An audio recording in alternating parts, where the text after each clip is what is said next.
All those who are holding tickets outside will get in as fast as they can. I'm speaking out to you, ladies and gentlemen. I'm speaking to the crowd on the outside, who seem to be standing rather reluctant to come in, and we're going to start this very soon.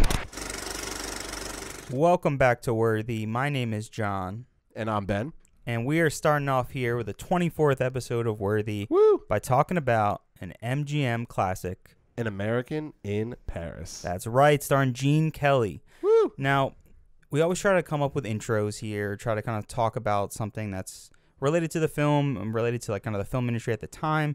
We've already talked about musicals. We've talked about color in film. So I was trying to like think about exactly what we could talk about, and I came across a really interesting article by Jillian Kelly, who wrote a piece called A Gene Kelly, the Performing Auteur. And it's essentially a little article about how they consider Gene Kelly an auteur in film. And while he's an actor, the word auteur is usually saved for directors, people that usually have a much higher control of their set or the overall product in the film. But I've heard some people refer to a auteur in actors, and that's a really confusing word to use for an actor for me, because they're a very important integral part to a film. Obviously, that goes without saying. But to call them an auteur is to kind of show how much leverage an actor might have over the final product or the final film. So I wanted to start out, Ben, by asking whether it's even possible. Can an actress or an actor be an auteur? Is it possible? I think it certainly is. And I looked at different example, and I mean, this sounds like a really like, you pick that guy as like the example, but I think of like Leonardo DiCaprio, because everything I've ever seemed to hear and then what he says is that he loves the history of film and cinema and really being ingrained in it and understanding it. And I think that for him, he wants to take that approach into his performances and using this idea of film and the art form itself being the driving force for his own passion, for his drive. So to me, like, that's the first person that comes to mind. And then I think of actors who become directors. And so obviously the ones like Mel Gibson come to mind. Then you think of Kevin Costner with Dances with Wolves, and he won all the Oscars for that. And then I think of more recent times, I think of like Regina King, and she's been directing her own movies, and she's becoming her own artist in of itself. She's a great actress, and she's a phenomenal director. So I see this pathway for actors and actresses to become their own directors and filmmakers. I think it's totally reasonable to say that actors can be auteurs. So then it's about like, how does their style compare to the auteurs that we think of, especially of modern day? You think of like a Wes Anderson, specifically, of like, that's like the auteur of auteurs like right now. And obviously that doesn't compare enough, but I think being ingrained in film and understanding the filmmaking process and appreciating that with what you're making is essential to being a great director and being just a great filmmaker. And being a filmmaker can be a director, be a key grip, it can be a sound mixer, it can be multiple positions on a set. So auteurs aren't also specifically only for directors, you know? Yeah, definitely. I want to read out the definition for auteur, because it specifically kind of recognizes directors. But yeah, it can go beyond, and I think it's totally possible. But according to Wikipedia, the definition for an auteur is an artist with a distinctive approach, usually a film director whose filmmaking control is so unbound but personal that the director is likened to an author of the film, which thus manifests the director's unique style or thematic focus. So trying to take that and kind of arrange it or layer it over an actor is interesting, and I think it's a lot easier for you to look at Gene Kelly, who's starring in these huge MGM musicals. He's kind of dancing, he's singing. So when you're consistently using those like key talents of yours, and your characters are pretty similar, I think you could start to see how people consider him an auteur, where he's got, his particular dancing styles. He knows exactly kind of what songs he's good at, and it's interesting to consider whether an artist could be that controlled, because a lot of people look at actors and actresses as being objects or controlled, whether it's being controlled by their management, being controlled by the producers making the film, or even down to the final product where it's a director controlling them, or the editing room, the editor controlling the performance as well. So I wanted to give a little more information from Jillian Kelly, who in the piece of Gene Kelly, the Performing Auteur, she wrote, In more obvious examples of control, Jerry Mulligan of An American in Paris controls his relationship with Lisa, but is also controlled to a certain extent by Milo Roberts. Since she has money to make his dreams of becoming a painter come true, finally his overpowering love for Lisa allows him to be a man and take control of Milo. By telling her the truth about the relationship with Lisa, undeniably Kelly's characters are dominant in all of his on-screen relationships, rigorously pursuing his love interest until she finally admits she loves him too. So we have a plot that seems to be kind of carried through Gene Kelly's films where he's kind of pursuing a woman and maybe a woman's pursuing him, and there's this love triangle where the woman essentially has to learn how to love the man, which, yes, is a little weird, and there's some kind of weird sexist, unbalanced moments throughout An American in Paris for sure, but I was really interesting to think about whether it's possible for an actor to be an auteur because, like I said, there's just so much controlling factors to kind of put in there. But when I think of Gene Kelly and you think of that amazing voice he has and some of his amazing dancing, and I always call it like the penguin dance he does, that classic like kind of back and forth sidestep, I really thought about like, yeah, maybe he is an auteur and maybe he's bringing all this to his films. And we'll talk later about how much he kind of helped make this film and how much he was really dominant on a lot of the dancing and singing aspects. But yeah, in terms of like other auteurs that are modern, I more think of like almost businessmen who get their performances based on who they are in a way. Like I think of The Rock, who's just, his films are very similar. He's always like a working class man, but somehow he doesn't look at all like a working class man. And then he gets kind of thrown into a situation where he has to become the hero and the epic savior of the day, right? And there's a couple films in there, like Scorpion King and a couple other films in there where, like Hercules, where he goes kind of beyond that. He tries to be something bigger than life because of his character and his size. But for a lot of it, he seems to be working with similar directors and he's making movies that are pretty similar, but just kind of like taken into a new genre or a new step in cinema. And I also think of Johnny Depp, who's just like loves to play caricatures, who kind of takes over the screen and takes over roles that may not have been as outlandish and extreme as he kind of brings to it. So it's a really hard word, I think, to put on an actor or an actress because of just how focused and direct that is. And when you look at directors, it's easy to be like, oh, Wes Anderson does a lot of top-down shots, and he loves his like muted color palette with a lot of like pale and pastel colors. But to look at an actor, you have to like really know their catalog. You have to really know that person, and maybe you can say that based on their performances and how that carries through. But then there's other actors who, you know, drastically change who they are from character to character. So, Ben, is there anything else that you want to kind of touch on about an auteur and an actor and actresses? Yeah, I think that it's interesting that you bring up like The Rock because, and to compare it to Gene Kelly, because you can think of Gene Kelly and becoming this auteur actor and how different that was for 1951, because we're starting to break out of the studio system. And this is actually the first year in the Oscars where a producer is the one getting the Best Picture award, specifically, not just the studio itself. And to me, that says that the studios are getting less and less control, which means an actor is getting more and more control over what they're doing. But then you think of today with The Rock, and he is the system. You know, he is the reason why you do make a film, why there is a production that goes on. So it's certainly fascinating to think about how film transitioned out of this like machine of the studio to allowing actors to essentially be their own freelancers and to do their own things and pick their own projects, to now go back to, well, a studio can now look at an actor and see their big market, wow factor and how much money they can bring in, and allowing that system to adapt around them.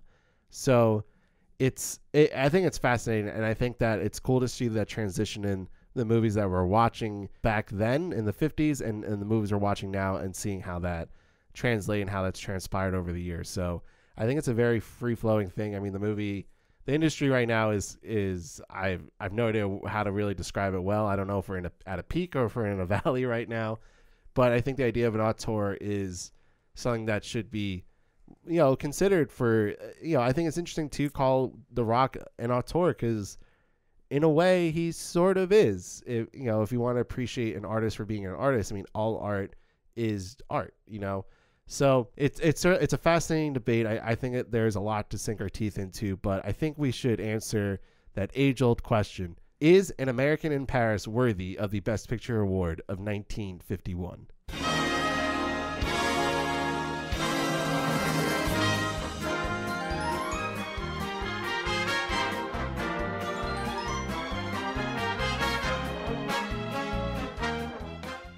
An American in Paris. An American artist finds love in Paris, but almost loses it to conflicting loyalties. American World War II veteran Jerry Mulligan lives in Paris trying to succeed as an artist. His friend and neighbor, Adam Cook, is a struggling concert pianist and longtime associate of French singer Henri Borel.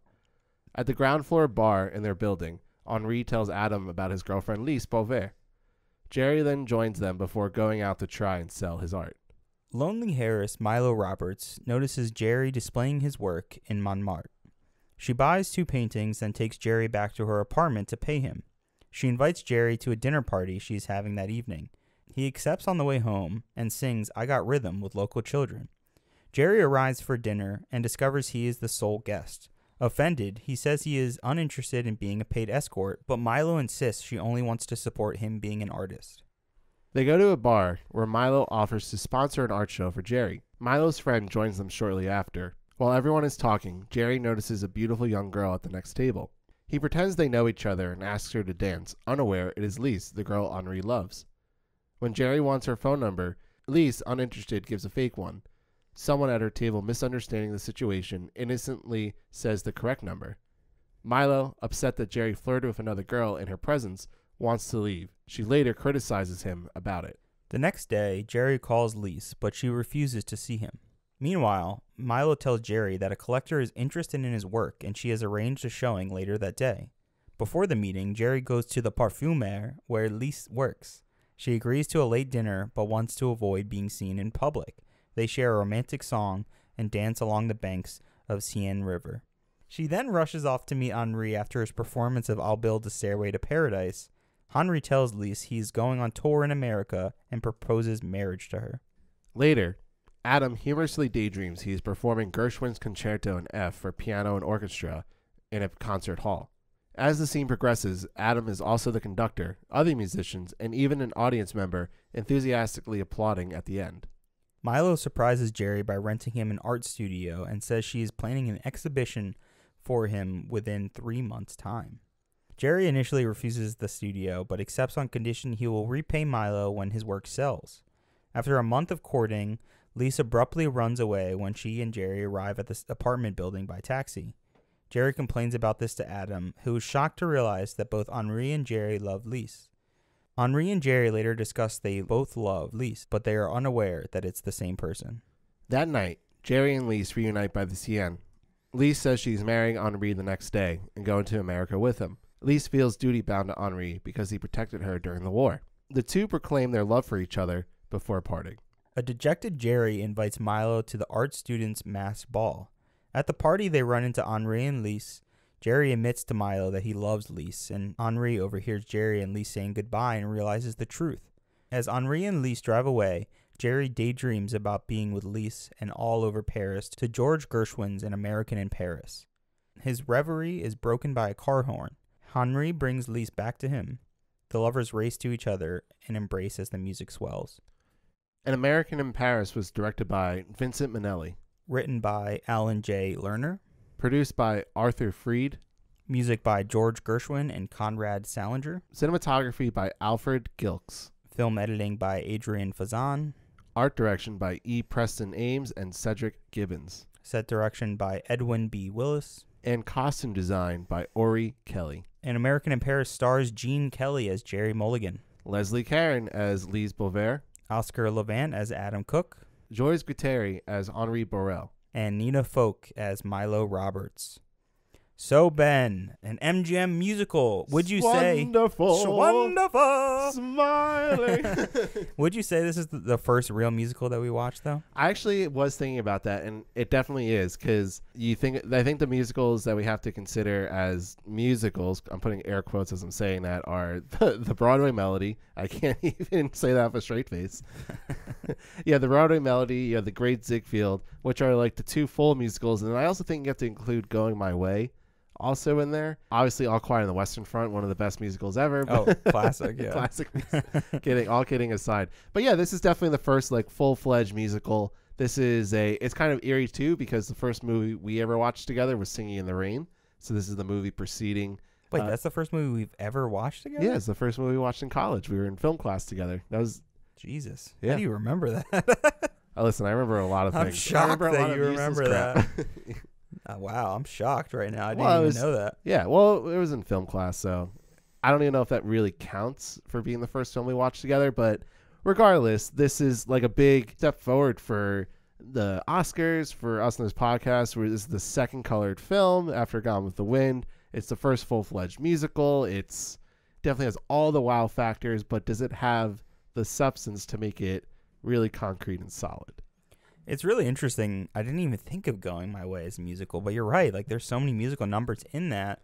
They just don't really add to the plot. You know, they're kind of like there, and then they have like the musical singing competition, basically, which is the only factor in the plot. But other than that, it's like it's just a vehicle. I mean, if you listen to the episode, that's a vehicle for Bing Crosby, and it's not much of a overarching, big, grand musical like we have here with An American in Paris. So, and then Broadway Melody, I mean, that's barely a movie, honestly. Let's be real. Yeah. And then some people even consider what's the one I'm blanking on? The Great Ziegfeld? Exactly. Some people would even consider The Great Ziegfeld a musical, but in no means would I ever call that a musical, right? Like, do you agree with that? Well, and I think that's the interesting part, is that it's not a musical in the sense of that it's not the musical aspects of it don't drive the narrative. They're just like, hey, these are musical numbers that Ziegfeld would have put on during the Ziegfeld Follies, and like that's the attraction to it. Yeah. And I think that's what makes this interesting, is because it features some of those moments where it's like these musical numbers don't necessarily belong in the film plot, but they're like kind of cool like set pieces, and they're cool like little editing choices that they do, and then the whole ballet at the end is exactly like A Pretty Girl Is Like a Melody, in the sense of like it's just this one huge set piece. And then it's just meant to be like, wow, look at this. It's like the showcase of the film. Yeah. Right. But this time in American Paris, like this has more to do with the plot versus where A Pretty Girl Is Like a Melody, which is a great song. That's more just like another Ziegfeld tune. And it's like, okay, this is like what a Ziegfeld production would have looked like. Yeah, and definitely. And I think it's a great place to start is our introduction in the beginning of the film where, boom, right away, we get our title cards, which I thought was pretty cute with a little, invitation, the kind of, it's almost like a note or a postcard, basically. It's kind of our title cards, which was sweet, and it was nice to see color back in our lives again. It's been so long. I'm a huge fan of color in films. I mean, I love our great black and white films that we've seen so far, but there's something about this juicy color, and especially in American Paris, these primary colors, and we're introduced to our three so-and-so main characters. I think you could kind of lean more on Adam and Jerry being our main characters, but we have Gene Kelly as Jerry Mulligan and Oscar Levant as Adam Cook, who's like the piano player in Paris who lives right below Jerry, who's our painter. And he's another American too. Another American, yes, thank you. And of course we have Adam's friend, who is a local singer named Henri, and I first of all love that they call him Henri, because us Americans would be like, it's Henry, yeah, and he's like, no, it's Henri. Henri. And you probably noticed from our description that we're pretty awful at pronouncing. French. I did take French. Yeah, and I had to give you shit for that because I thought you'd be better at this and help me out more. But yeah, what do you think of this introduction? I thought it was really cool to kind of have this camera float and you see a lovers and they're like, oh no, that's not who I'm talking about. That's not me. And they continue to move on. What do you think of this opening? Yeah, well, first thing was, oh man, it's great to see like an actual depiction of Paris compared to what we had before in Emile Zola, which is just shit. But that's neither here nor there. Yeah, I love the crane shots. I love the opening narration and introducing each of the characters that way. I think, one, they break the fourth wall like a few times in this opening narration, and they do it throughout the film a few times as well. So I thought that was interesting. I really loved the like Jerry's. It's hard to call it an apartment. It's like kind of the size of the room that we're sitting in right now. We need to talk about that because as a New Yorker, like, such a relatable thing. I mean, It's not as exaggerated, but I wrote in my notes here that like I could literally watch Jerry like set up his apartment on loop for hours. It is so like entertaining to watch it. Yeah, figuring out where like this rope goes to pull this lever and like how that gets this to go off. And, open up the closet. It's got the dresser attached. You see the window and drop that down. Yeah, it's like a Rube like Goldberg machine. Yeah, it's fascinating, and I think this is immediately right away you can just see how good Gene Kelly is in action, the way he moves his body, and he really makes this like an opening dance piece with no music, no accompanying score really, and he just makes this into like a mini dance that has nothing to do with him, just the plot really. It's just him setting up his apartment. It's a cool look into his life as a broke, in quotes, painter in Paris. Yeah, so that's where I think I want to ask my first big question about this, is just about Gene Kelly. And is it his physical ability that makes his performance great, or do you think it's his actual acting that makes it great? Or is it both? It can be both, I think. It's interesting because I honestly think the voiceover in the beginning by him is it's pretty clunky. Like his performance in that opening, it's kind of goofy, and it's definitely the tone of the movie to kind of be lighthearted, but it's not the best like line delivery. It feels like they could have done a couple more takes for some of those lines. But then immediately when he just has that presence on screen. I mean, one, he's a fucking gorgeous guy. I mean, that goes without saying. He is so attractive, and he like balances this feminine and masculinity like so well. I don't understand. You notice that like the three main men in this film like predominantly wear makeup. Like it's really heavy and it's really noticeable. I don't know if that's just because we're so used to black and white films going on this journey, or now switching over to color, is it just more noticeable that we're seeing this like blue eyeshadow that he wears essentially throughout the movie? But yeah, I just think it's his presence. It's the way he moves his body, and obviously he has a beautiful voice. So yeah, what do you think of Gene Kelly? Yeah, I think his physical ability is like the number one attribute to his performance. I mean, the way he like effortlessly moves around the set, his dancing, his tap dancing is fantastic. I think I do think that his acting does seem very natural. I think that's because his body is able to flow so well with the character. I think that he's able to pick up on that.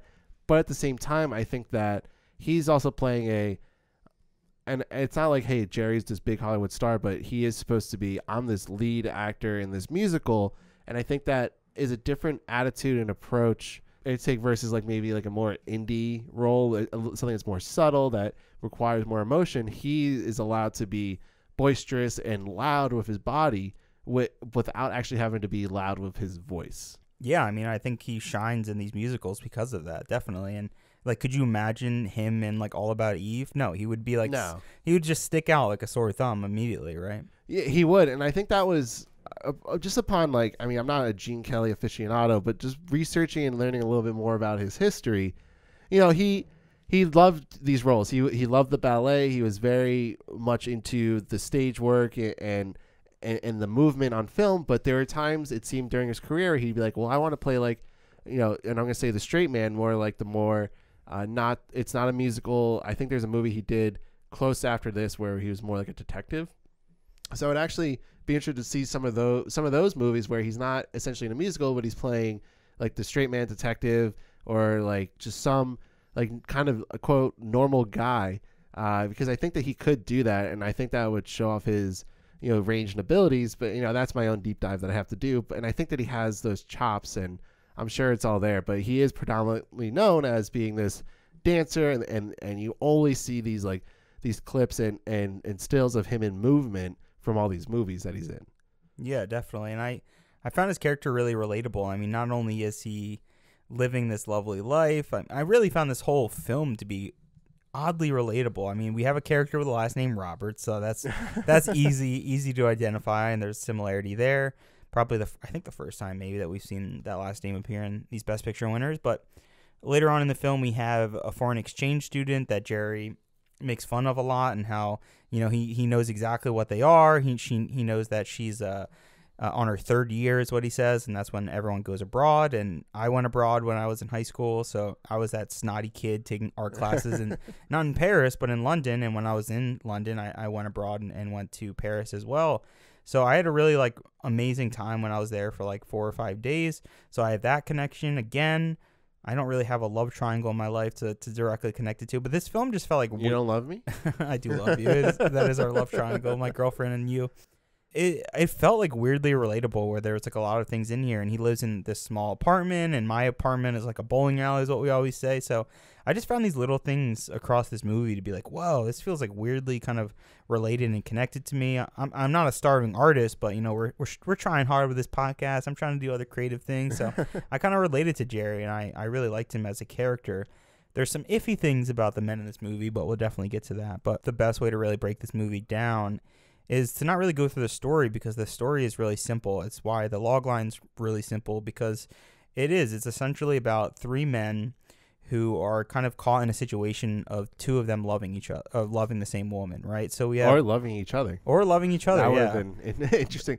But yeah, I think it's a good idea to bring up the script and story, because usually I think when we do these podcasts, we have a good chunk of quotes that we like really want to read off. I only have 3, and 2 of them have to do with the same exact scene. I don't know how many lines you really want to point out, but this isn't like an All About Eve where the dialogue is like, oh, that's great, or oh my god, I can't believe she just said that, or you really got to sink your teeth into it, where this is more just the visual aspect of filmmaking. That's what's driving it. It's the visuals, and I think the best way to break this down is by the visuals and the music, and that's kind of breaking this film down by its musical acts.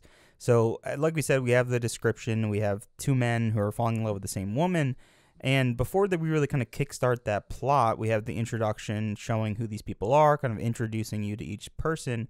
And then we have a moment together where Jerry and Henri meet because of Adam. Adam is a friend of this French singer named Henri, and they kind of introduce each other. Jerry is a broke artist, and Adam is a broke piano player who's just trying to make a living in Paris like Jerry. So they kind of relate to that bond there. And they are in a little coffee shop, which, one, we should definitely talk about the sets in this film. They're these really big, grand sets that are supposed to replicate Paris because they couldn't really film in Paris. And we have this kind of opening musical where we have them kind of singing and performing and using props throughout the restaurant. What did you think of the sets, and what did you think of this by Strauss, our first musical act? Well, first, I love, and I don't know if you remember, there's like this coffee and milk pour that like right when they get there. Yeah, but it's like two different things. So one has coffee, one has milk, and then you pour them both in at the same time. And I was like, wow, I really want that kind of thing. So. To my girlfriend, if you're listening, I really want a coffee and milk pour so I can pour them both at the same time evenly.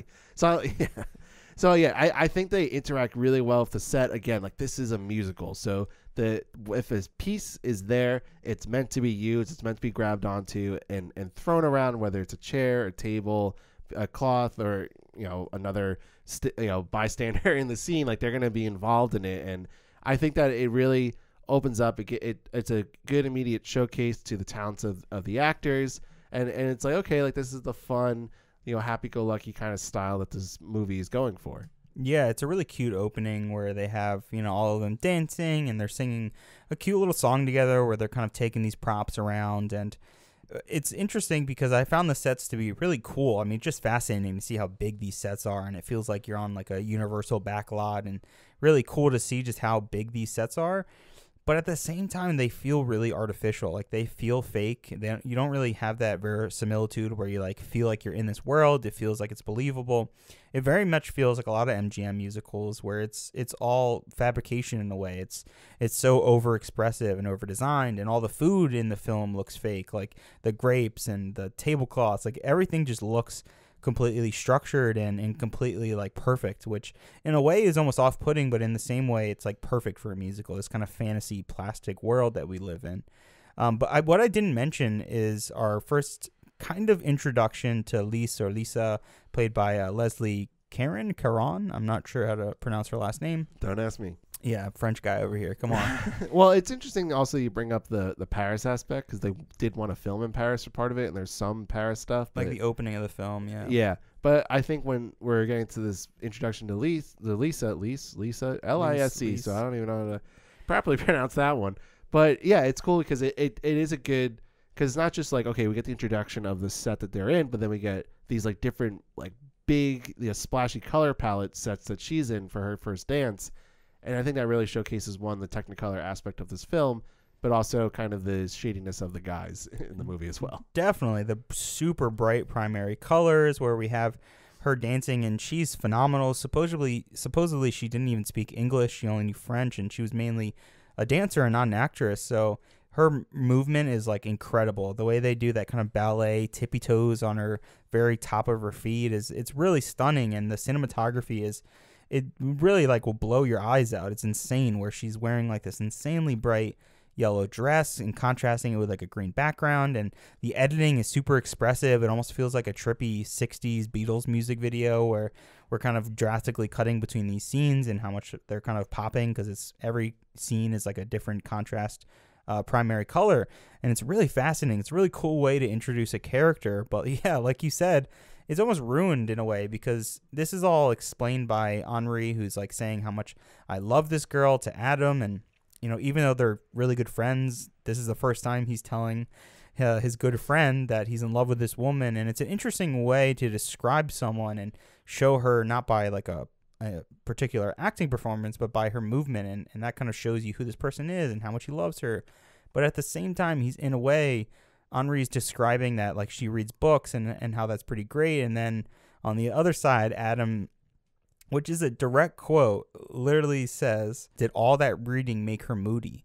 And there's a lot of lines throughout this film that just feel really sexist and almost derogatory towards women. And this is as if implying that like if a woman reads too much, that she'll know too much and be moody and push back against men.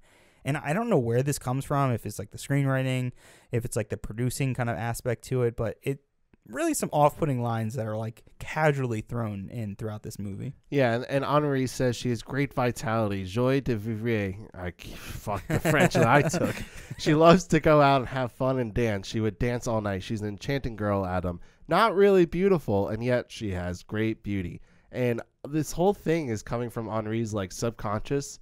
I'm thinking about her where he's like, oh yeah, she's just this beautiful girl and she just loves to have fun. And it's like, is she just that to you? Is she just like an object to you? Like seeking this like fun aspect? And I think that even Henri admits in his little intro in the beginning, he's like, well, I'm an old guy, but I have this young spirit still at the same time. So it's like, listen, buddy, are you just trying to recreate your teens, or you actually care about this girl? Which is also fishy because of how their whole relationship started, because he protected her in the war and like took her in when she was a child, and she's 19 in the movie. So if this is 1951, 5 years before or 6 years before that, so she would have been 13 at the end of World War II, if that's what they're trying to say. Yeah.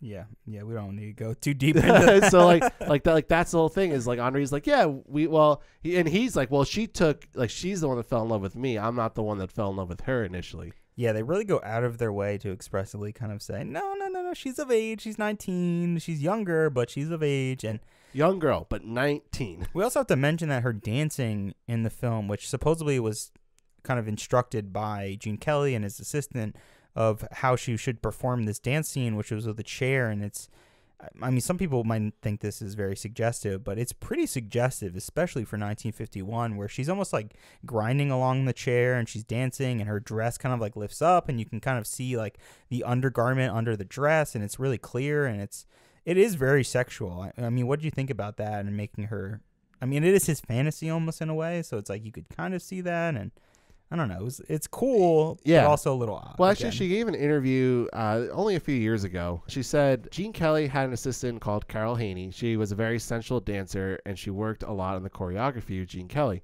She taught me that number, and all I did was imitate her movements. I must admit, it was rather sexy looking. However, I was only dancing with a chair, but the person from the censorship bureau thought that the number looked too sexy. Gene was asked to make me do it again and tone down the sex appeal of it, but what could go on for chair?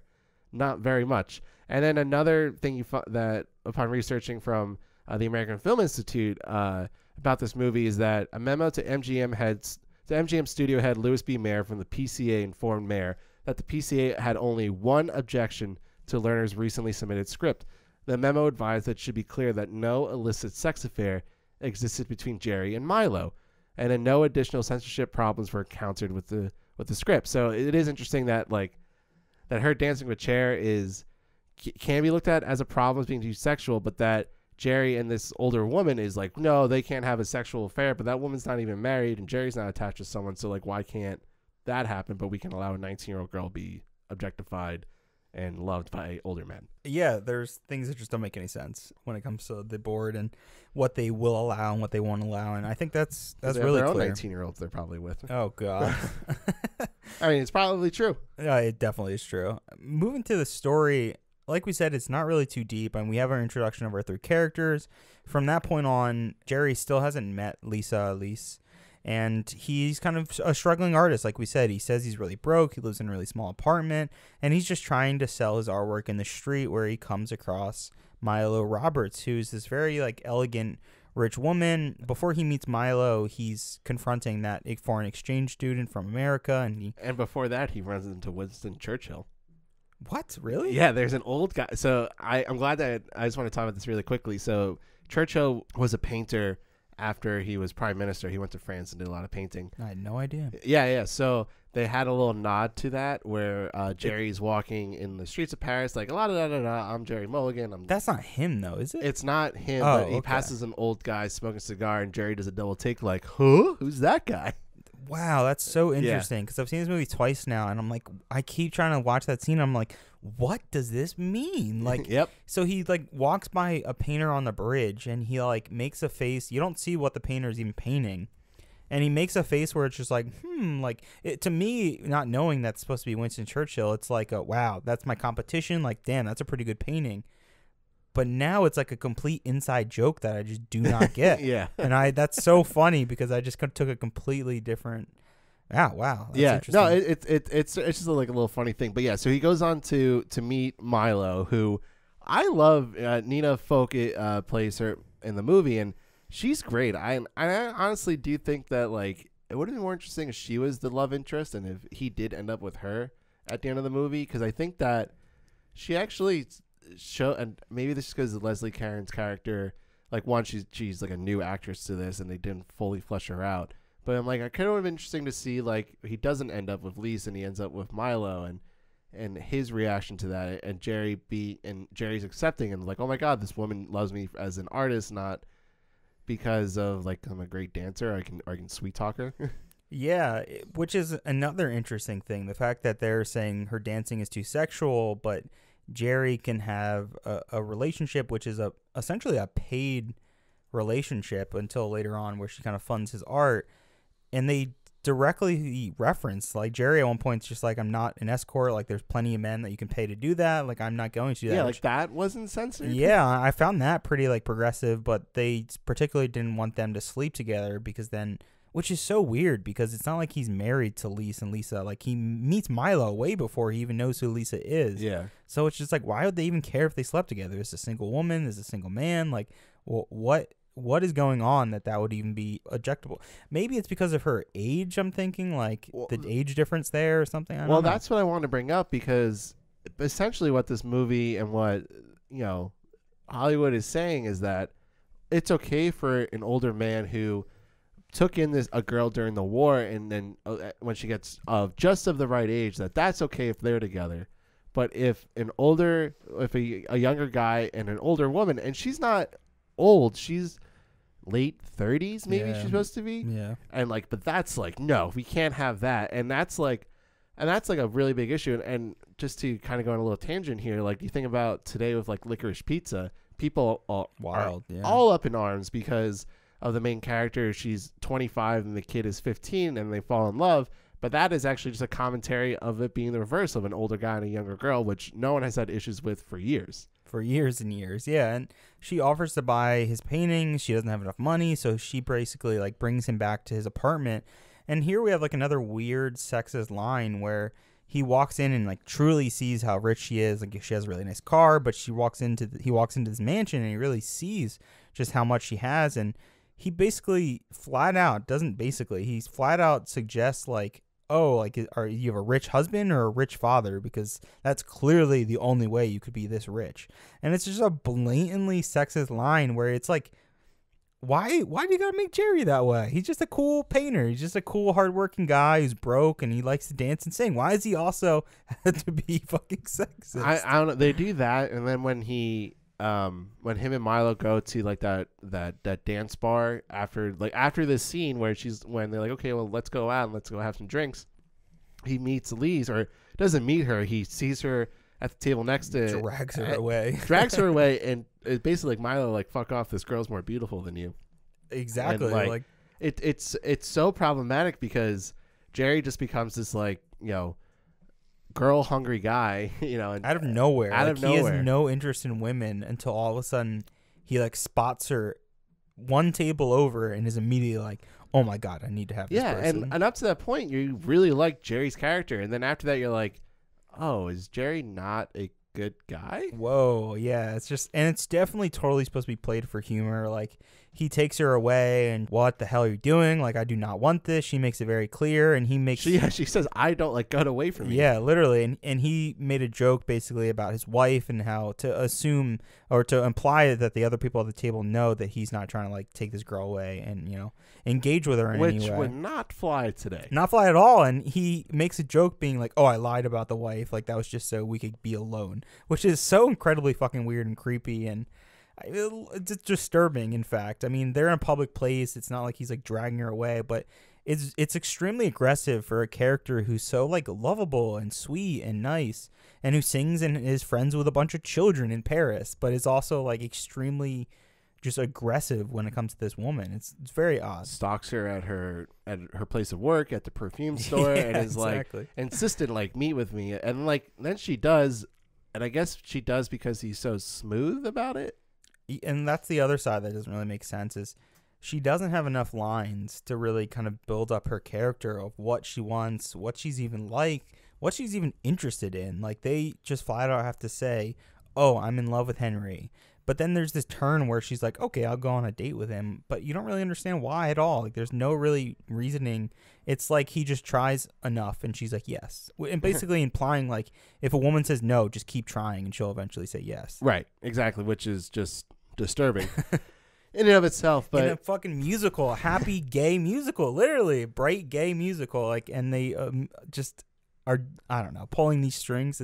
It's bizarre. It's this really weird yin yang this film has. Yeah, it certainly is. But then on the flip side, you have these like really beautiful moments where they're dancing by the river, which it's not that much singing and it's not much dialogue, but they have this really beautiful dance, which kind of it's a throwback to like almost silent films where it's just allowing the body to tell the story, and I think that's what's beautiful in this movie. And those moments is like the ballet. And you can ask a lot of people in my life, I'm not a good dancer. I don't like dancing, but this makes me appreciate that art and how dancing can be so emotive, and it's a really beautiful moment.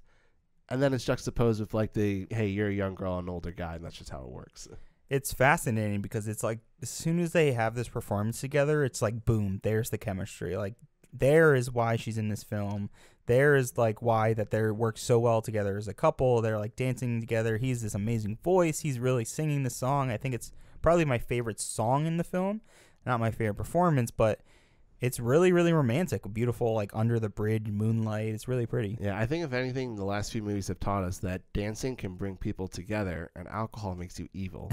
So maybe Broderick Crawford in All the King's Men should have just danced a little bit. He would have been okay. He probably wouldn't have gotten elected. He probably right. That's true. But we're on an American in Paris, so yeah. So they dance, and now this becomes this love triangle, and this is where the movie kind of is like, okay, this is the movie, and there's not like too much plot movement. Yeah, they're like, that's the plot. We're gonna sit with it. We're just for a gonna little do bit. a few more numbers. We're gonna have this like 4-minute concerto in F of just Adam, and it's like, okay, like cool. Adam's like a really good. Yeah. Do you want to talk like, about that and talk about Oscar Levan and well, his performance? I think he actually gives the best moment in the entire movie, and it's a little bit towards the end, and it actually leads into your favorite musical number. So towards the end of the movie, he meets up. I think it's first Henri that he meets up with, and Henri says, "Yeah, I'm gonna marry this girl, Lisa." And then he kind of puts it together. He's like, "Oh my God, him and Jerry, it's the same girl." And what he starts doing, he says to George, the waiter, "George, a brandy." And then when Jerry comes to the scene, he's like, "George, another brandy." Yeah, he's drinking, and he lights 2 cigarettes at the same time, and he's just like nervously freaking out. And then at one point he says, "Did I ever tell you the time I gave a command performance for Hitler?" And while he's smoking the 2 cigarettes, drinking coffee and brandy, he's like such a nervous wreck because he doesn't want this whole secret to be found out that the 2 of the guys that he's friends with are both in love with the same woman, and they have no idea that it is. He's definitely the funniest character in the film. He's like the comic relief character, and it's really funny to see that like being really fleshed out in a film like this. And not only is he hilarious in this scene like you're describing, but earlier on when we first meet him and we meet Henri and they're kind of at their morning coffees together in that small Parisian cafe. It's really funny because the people that are the servers, the hosts there, they keep giving everything to Henri and they're not giving anything to Adam. Like they'll give coffee to Henri and Adam will be like going to give them the cup and the guy just walks away. And they come and drop off food and Adam wants to order something and he walks away again. Like they just keep ignoring him, which is really sweet, and he has like such a really charm to him, you know, like even in the beginning he kind of like shits on himself when he has his own voiceover introducing himself, saying like this face doesn't look like much, like this slubby face, like he basically like puts down on himself. But really this is such a charming performance, and he's really almost like the hidden heart throughout this movie, because I mean yes that objectable line in the beginning, but he's like a sweet guy, and you have like his fun, you know, piano numbers that you have with Jerry here, and he's just trying to be a good friend, which is like a nice thing to see. Yeah, the tra-la-la sequence when it's in Adam's apartment, like that's a really great scene and dance number. And I also love when they get out of his daydream for the concerto and F piece, where he goes to his piano and it has an ice bucket on the top. And you're like, oh, maybe like a bottle of wine or champagne. He pulls out a Coke bottle. I didn't even think about that. Yeah, that's funny. I just thought it was like kind of cool. The concerto is odd. Like, do you think it even should be in this movie? Well, it doesn't really make sense, and it seems more like it would have been hard, I guess, to do on a stage, but what it is more of like an homage. I think it's to a Buster Keaton movie. Yeah, that makes sense. And I'm forgetting what. I wish I've written it down, but I remember reading it that it was like an homage to a Buster Keaton movie where Buster Keaton played all these different roles in this one scene, and it's basically like Adam doing that himself, where he's the conductor, he does the xylophones, he does I think a few drum parts, and then he's also in the audience giving like the Citizen Kane just standing clap, really like like let's go type dramatic of thing. clap. Yeah, right. It just doesn't add anything to the story. No, it really doesn't. And it's not funny enough to like really keep in. It's like cute. It's like something you would see like nowadays on YouTube or TikTok. They'd be like, oh, that's funny. Like the guy plays every single part. Like it's cute. It just doesn't really add or progress the story in any way. And it really just feels like it's there to have another Gershwin song, another little piece to play, something to have on the soundtrack, and just something to kind of pad time on the film. Because, I mean, this isn't incredibly short, but it is a shorter film for what we've been used to for our Best Picture winners so far. Yeah, it goes by really. I mean, I think it's an hour 53 minutes, and it goes by really quickly for what it is. And that also has to do with the last 20 minutes where there's just no dialogue. It's all dancing, and we're gonna get there. I think there's a lot to talk about. But yeah, this movie, the pace wise, is pretty quick, and which is really nice, and it's refreshing for many reasons. And I think that it can tell the story efficiently, but then at the same time, and I brought this at the beginning, is that enough? Is that enough substance for a Best Picture winner, where it doesn't feel like a weight to it as some other ones? No, it definitely doesn't feel that heavy and dramatic, but does it have to be? That is like I think a major question, and I think it's a major question when we get to its big competitor later on in the podcast, where we'll kind of discuss who is the kind of head-to-head competitor here with An American in Paris for Best Picture. But continuing on from the scene where we have, you know, Adam being really nervous, trying to make sure that neither of these men know that they're in love with the same woman, and it leads to a musical act which is about their love, and they don't really realize, which is really interesting, that it's about the same woman. And this is a song called "Swonderful" or "S Wonderful," or however you want to. Wonderful. Exactly, "Swonderful." You love his booming voice, and they really have a great chemistry together as well. You know, you have this like really dramatic. Henri's almost like vaudeville style singing. In the very beginning, like he talks about how he hates jazz, and he feels like more of that old school kind of singing song. Well, I felt like his was "I'll Build a Stairway to Paradise." That felt like another like I felt like a Ziegfeld kind of performance and number. Yeah, with the walking up the stairs, each step glows as he walks, which is a cool little just like nod to who this person is. We don't really learn too much about Henri, and I think that's something that you can kind of criticize this film with, is just how surface level a lot of the characters and characterization is for the film. Well, I think that goes for everything at surface level. Yeah. But there is one aspect that I wanted to touch on that I thought was really interesting, and this ties into Henri, because he's very simple.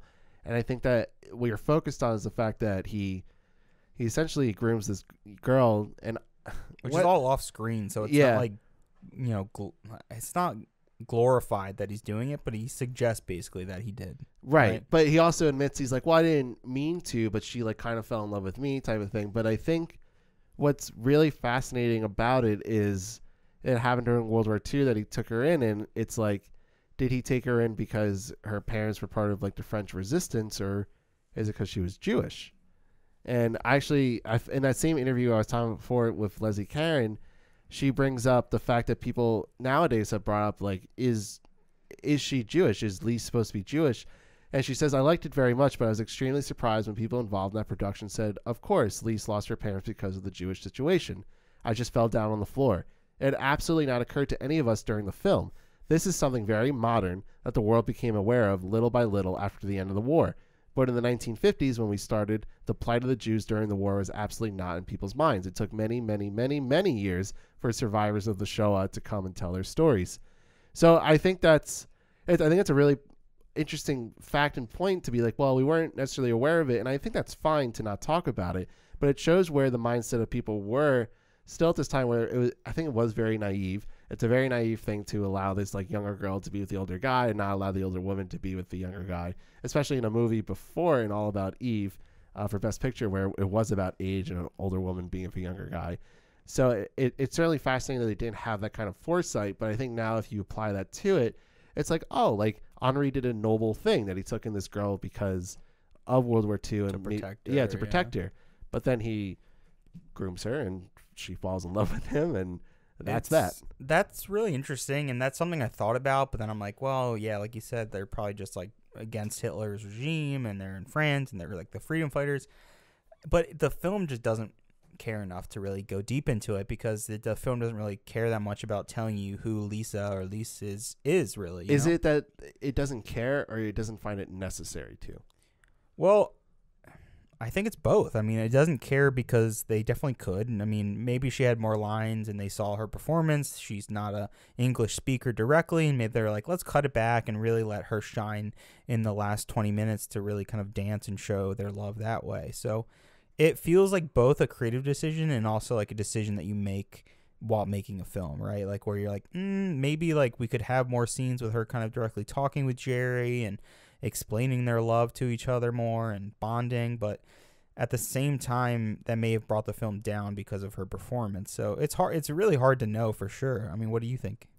Yeah, I think that they decided out of necessity that it wasn't fully important, and that the point of this film is to showcase Gene Kelly. It's supposed to be about this big musical, and it's not supposed to be this like political emotional drama. It's supposed to be, hey, happy, fun-go-lucky, an American in Paris, Gene Kelly, bright stars, bright lights. Sure. Broadway on film. Sure. I mean, a scene describing her like time during the war and how much like Henri helped her and really saved her, like would drastically improve her character, and in a way drastically improve the plot of the film, because you'd be like kind of torn between Henri and Jerry, and you'd be like, well, maybe this wasn't just this creepy grooming situation. Like maybe this really just happened naturally. Like he saved her from a horrible act, just like you said, like a horrible time in the world, and maybe that just happened naturally. But we don't all know because it's before the film starts, so we don't really get that information. You get like little hints of dialogue that like that is the case, but it's not enough to fully believe it, because you're still left with like, okay, you're still an older guy and she's still 19. Mm-hmm. And also at the same time, like Gene Kelly's supposed to be a somewhat younger guy, but even that seems odd in and of itself. Yeah. Before we get to the final dance number, I wanted to mention a couple things. So in the story, we have Milo, the rich woman who kind of helps fund and gets Jerry a space to show off his art and a studio to make his art. But one thing I really kind of connected with this movie as well is in college I took an intro to painting class. So I really loved that. I was awful at it, but I really loved just learning the process of painting and having that patience and looking at, darkness and light, and kind of reevaluating the way you kind of look at the world was really fascinating for me. And I felt kind of related to Jerry in that way, and the way he kind of like looks and talks about painting, and the way the cinematography kind of depicts, especially in the very end, depicts paintings as well. But God, is it so frustrating to watch Jerry paint in this movie, because it is so bad. Like they don't even remotely try to make it look realistic. And there's this like really fun montage of him painting after he gets his studio, and it's just ridiculous. Like he just squirts like a blob of paint, mixes it real quick, and then it's just like applying so much paint to like a painting that's clearly already finished, that he's just like applying a layer of color over something that is like clearly like a mix of it is just so painful to watch, especially after having that like experience of like how long it really takes and the minor details add up in a painting. Like I don't even know if you noticed this or just me. Well, I did write down at one point, I'm like, is Jerry a good painter? Well, I think so. I mean, like the paintings that you see, like they're really beautiful, but like I just thought the actual like production of showing him being a painter was like really poorly done. It is, and again, it's supposed to be, this is Gene Kelly. Here's the wow factor. It's Gene Kelly, but I also like the motif of painting because they do a really good job of using picture frames throughout the movie. Definitely, mirrors, picture frames. Yeah, to show off, and they do a really good, especially in the ballet number, to give reference and say that a lot of this came from French artists and homages to that.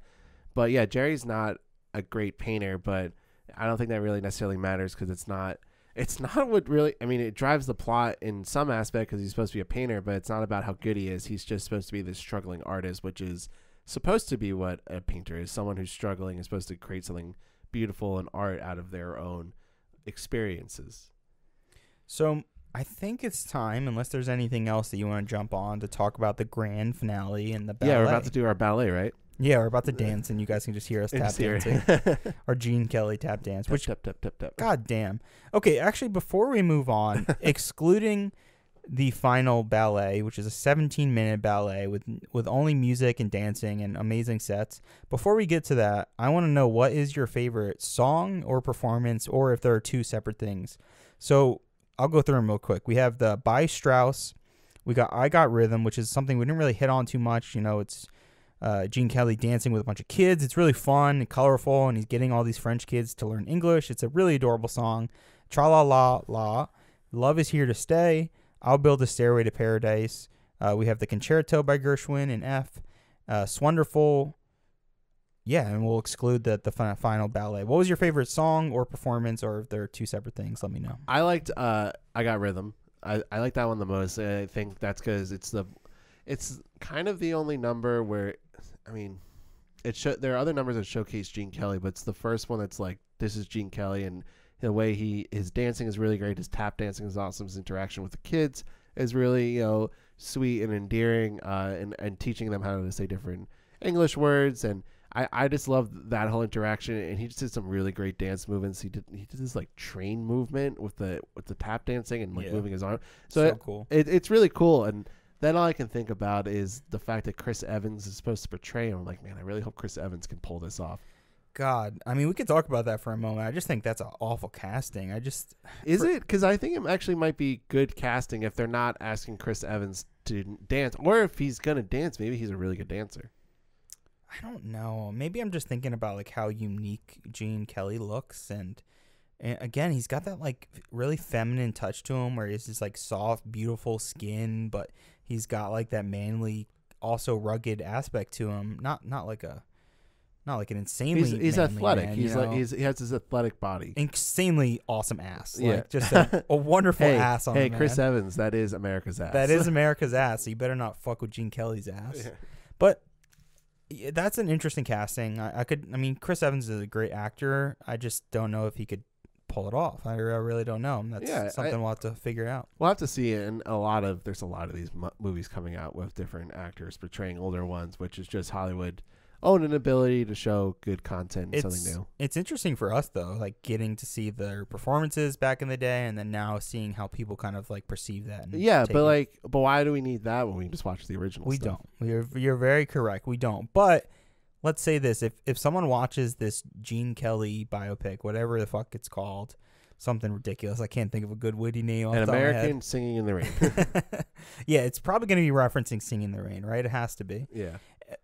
Like if someone watches that, they don't know that much about movies, maybe they're a casual moviegoer, and they're like, wow, this is really cool, like let me watch Singing in the Rain, let me watch An American in Paris. Like I think it's worth that biopic, whether it's shit or not.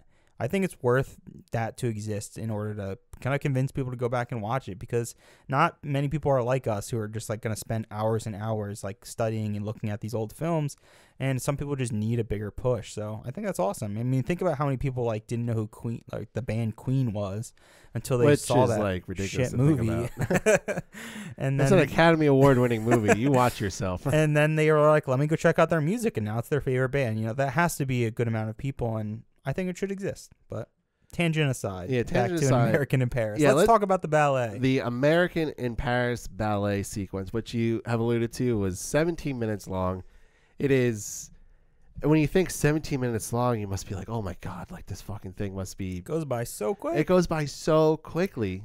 It's weird, honestly. It's like weird how fast it goes by. It does, and there's like, and I've seen it now 3 times, and each time I feel like I'm watching a different performance each time. You notice more and more, right? Yeah, it's so fascinating, because I think the reason why it goes by so quickly is because the way they like know exactly when to end it and transition to a musical number. And I don't know if we have the artist written down here, but each kind of act of this ballet is representing kind of the artistic style of a famous painter. And I have it. Oh, let me hear it, Ben. It references Monet, Renoir. Oh my God, I cannot speak French tonight or ever. Utrio, there's Van Gogh, but he's Dutch. You have Rousseau, you have Duffy, and a few other ones. So it promotes the big French painters and styles that people are accustomed to, and I think that's like a really cool nod, because you think of painting being as the first visual medium, and so now we have art and we have color cinematography being used in this. So now really everything can pop, and I really like these like homages to the different artists throughout the set pieces, which just really stunning set design and art direction throughout the film, and especially the sequence. But yeah, so it opens in this huge ballet. It starts with there's like this torn painting or sketch that Jerry had done that then magically comes back together, and then the ballet starts, and this red rose that he picks up, and immediately his movements are just it's so wild but so like commanding, and it's really fascinating to watch. And I think it's definitely intentional, is that before the scene goes and they kind of like say their last goodbyes, they're both at a party that is a black and white party. And I think this is very intentional, that this is supposed to be black and white, because we're about to be like blown away by the amount of color that we get from this entire ballet. So one, I thought that was a really genius way to kind of set our tone and our palette, and then immediately to kind of jump into his mind. But it's interesting. What do you think about like their kind of last moments together before we get to the ballet? Is there enough there that you think we get like a satisfying interaction between them for their goodbyes? Well, I think it's just frustrating, because I'm Team Milo throughout this whole entire thing, and I'm like, he should be with Milo this whole time, and then he's still just focused on Lise, and it's like okay, like I guess I get it, but she leaves you, but then we're also never satisfied because we don't get the scene between Henri and Lise being like, well, I want to be with Jerry. Like we never get that. Yeah, we don't get that, and we don't really get a satisfying end to Milo either, because Jerry's just like, yeah, I'm in love with her. That's it, Milo. Goodbye. And like that's the last we see of her. We don't get like any good satisfying end for her. Like we don't even get like a fun little like bit or nod to throw at the end for her. She's just gone. Like she's very much a character that's just used, and we don't really give much else. And maybe because we end with this grand ballet, there's not much time to really kind of give to her character. But well, I mean, they had time. They decided just to do a 20-minute ballet. You're exactly right. That's what I was going to say. Like, they definitely could have had another scene or two with them at the party and really breaking it down more. But it feels like they're in a rush to get to this ballet.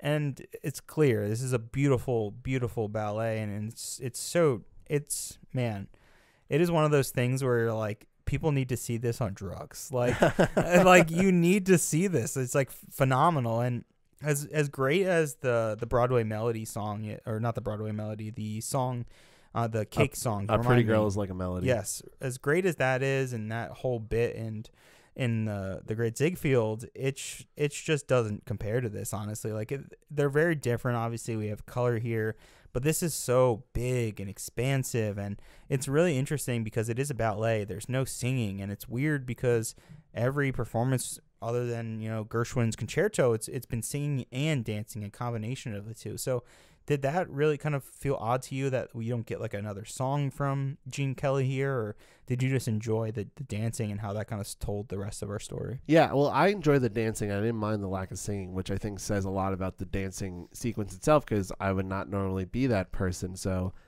I certainly found it fascinating, and it's just, I think it's remarkable that they were able to pull it off, the filmmakers. I mean, I was reading that it was like 44 sets on like the MGM lot. It was like $500,000, which for 1951, I'm sure was a lot. I mean, this movie was only made for $2.7 million. So $500,000 of that being put towards just this ending sequence alone is pretty crazy.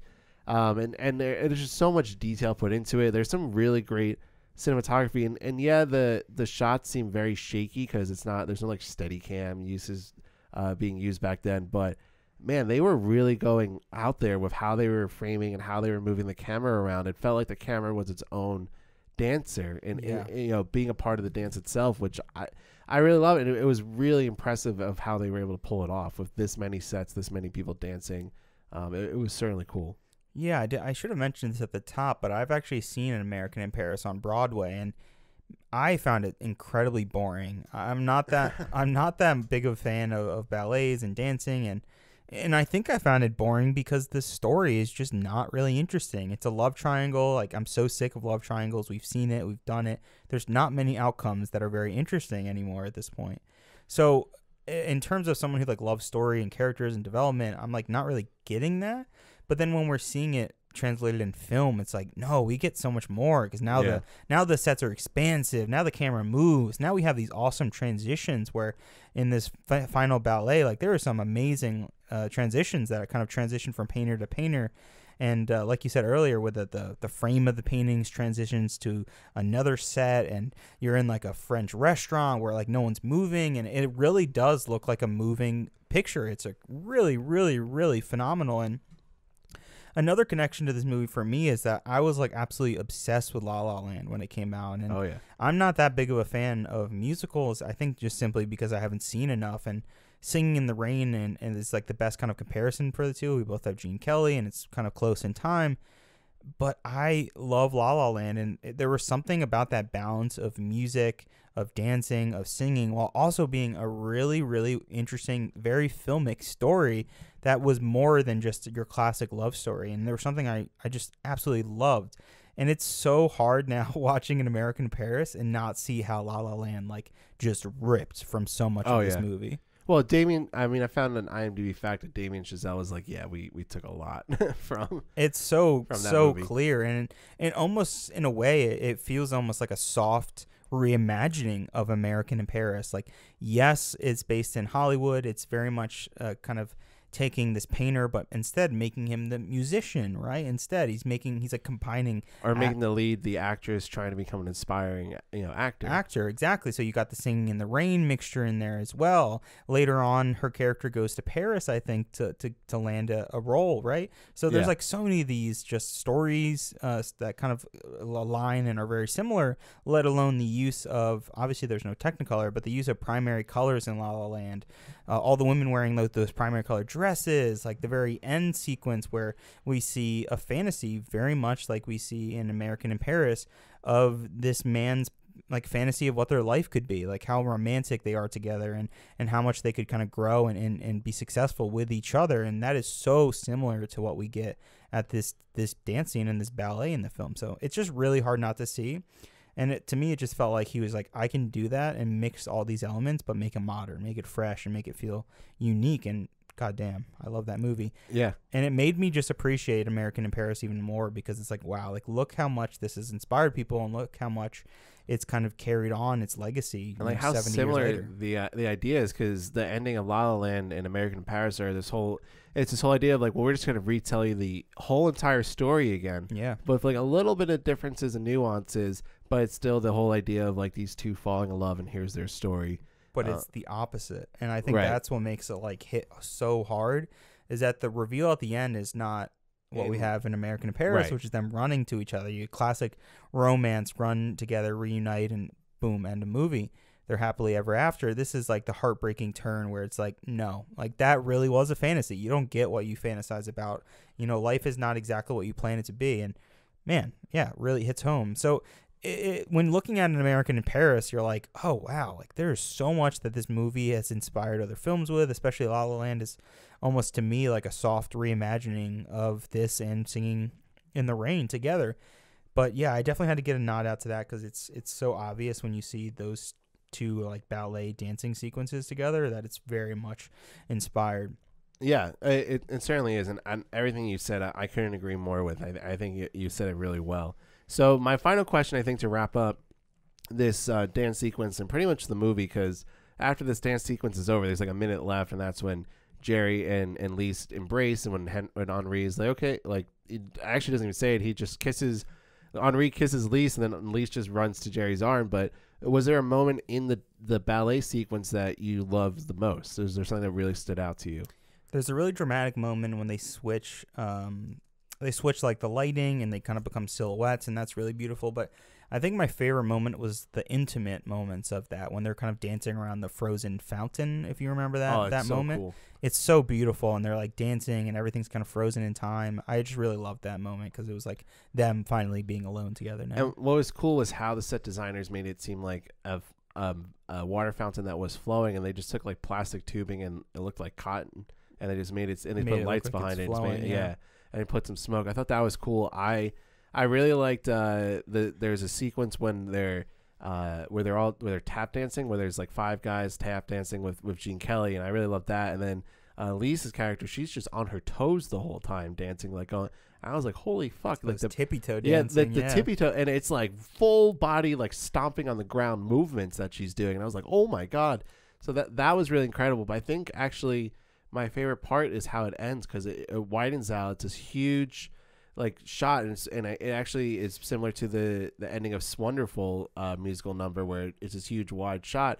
So it's this whole dance there, everyone's dancing, and then cut, everyone disappears, and there's just Gene Kelly standing alone. And this movie does a really good job with those kind of cuts where there's a lot of stuff there, and then boom, nothing's there. And I really like that. I think that it added to this emotion that Jerry was probably feeling, where he's like, oh, it's so beautiful and wonderful, and then boom, it's all gone. Yeah. For me, the only thing that I think would really like amplify this ending a little bit more is if the rest of the film felt more grounded in the sense of the way it looks. Like, it very much feels like a set. Like, this feels like an MGM backlot throughout the movie, and it doesn't really feel like you're grounded in a real city, which, you know, to some people that doesn't matter, whatever. It's a fun musical. Like, musicals are not supposed to be realistic, but to have a movie that's a little bit more grounded, I'm not saying take away the dancing, take away the singing, but have a film that's kind of feels a little more grittier, a little more down to earth, and a little more realistic, to then have this like grand fantasy finale would, I think, really make it pop and contrast even more.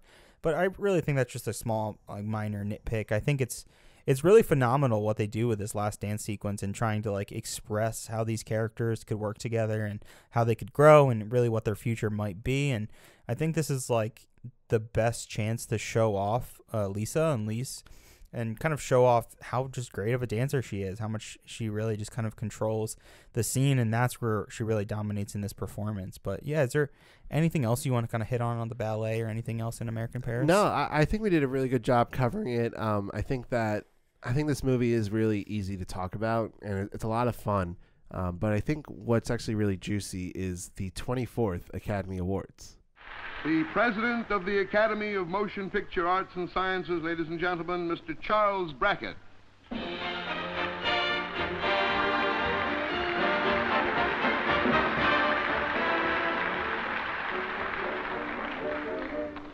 I have no authority to speak for the industry, but as President of the Academy, perhaps it is my function to report on the state of the art. And in 1951, the year under consideration tonight, the state of the art of the motion picture was extraordinarily good. It was in 1951 that motion pictures really took the measure of the new medium, television. For nearly 50 years, that old necromancer, Mr. Cinema, had been spinning tales for a price. Suddenly a newcomer was whispering them free, right in people's houses, was unreeling facts as they happened with incredible accuracy. It's possible that Mr. Cinema may have grown a little thick around the middle and a little drowsy, but suddenly he was wide awake and all muscle. Suddenly he was calling on every resource at his command. Great spectacle, superb beauty, subject matter exactly attuned to the current mood of the country, which is not a superficial or frivolous mood. The old boy was using his complete mastery of a brilliant medium for all it was worth. So the World Series was spilling into a lot of living rooms for free.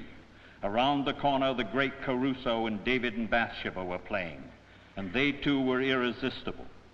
Senator Kefauver came along with his glittering catch, and on the screen was A Place in the Sun, with its emotional truth deeper than the truth of mere fact.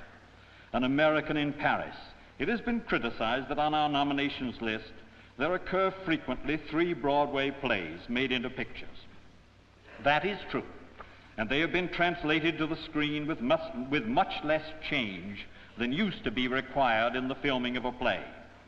But before you say we have become the handmaiden of the theater, I ask you to examine the transformation which has taken place in the American theater in the last 20 years, a transformation brought about by motion picture techniques. These plays were written in excellent camera style, fade-outs, dissolves, flashbacks. Let's not get an inferiority complex when it's our own that's coming back to us. Let's be properly proud. And now, ladies and gentlemen, in looking for our master of ceremonies tonight, I'll be frank. We had difficulty in finding someone to appear, a creature whose rare talents have earned him a special place, not only in motion pictures, but in international show business. The same unspoiled kid from Brooklyn, Danny Kaye. I am utterly overcome at the honor of your having asked me here tonight. I am ever so grateful. Isn't this wonderful? All this fuss about a 1-foot statue. So it's gold and naked. It's really wonderful, though, ladies and gentlemen, because I think a great many of you know that an Oscar is not just a trophy to the winner.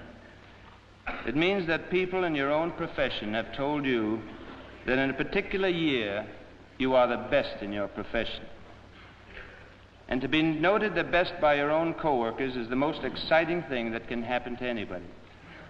And I think it's possibly best illustrated by a story of a young man who joined the Navy. And by dint of hard work, he became a lieutenant, and then a lieutenant commander, and then a captain. And he wrote his mother a letter. And he said, "Dear Mother, I've become a captain." And he went on to tell her all about how it happened, and she wrote back and said, "Darling son, I'm very proud of you. To me, you are always a captain. But tell me, to a captain, are you a captain?" That's what the Oscar means, I think, to a great many of us in the profession. Thank you very much, sir. And now, before we tackle tonight's awards, a brief word to the winners on the subject of thank you speeches. In recent years, the Academy has been criticized for trying to cut these speeches short. Now, it is true that various subtleties have been employed in the past, like trapdoors, disappearing mics. And one year they had an ex blocking back from Penn State. Well, this time the Board of Governors of the Academy has asked me to announce that there'll be no attempt to muzzle anyone. However, the rule of prudence should prevail. If your work on a picture merits an Oscar, the Academy asks that your speech be no longer than the movie itself.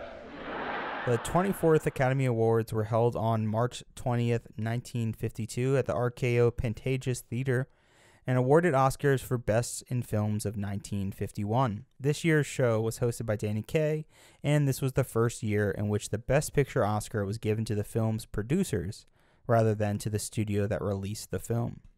Academy Honorary Awards were given out to Arthur Freed. He was given the Irving G. Thalberg Memorial Award.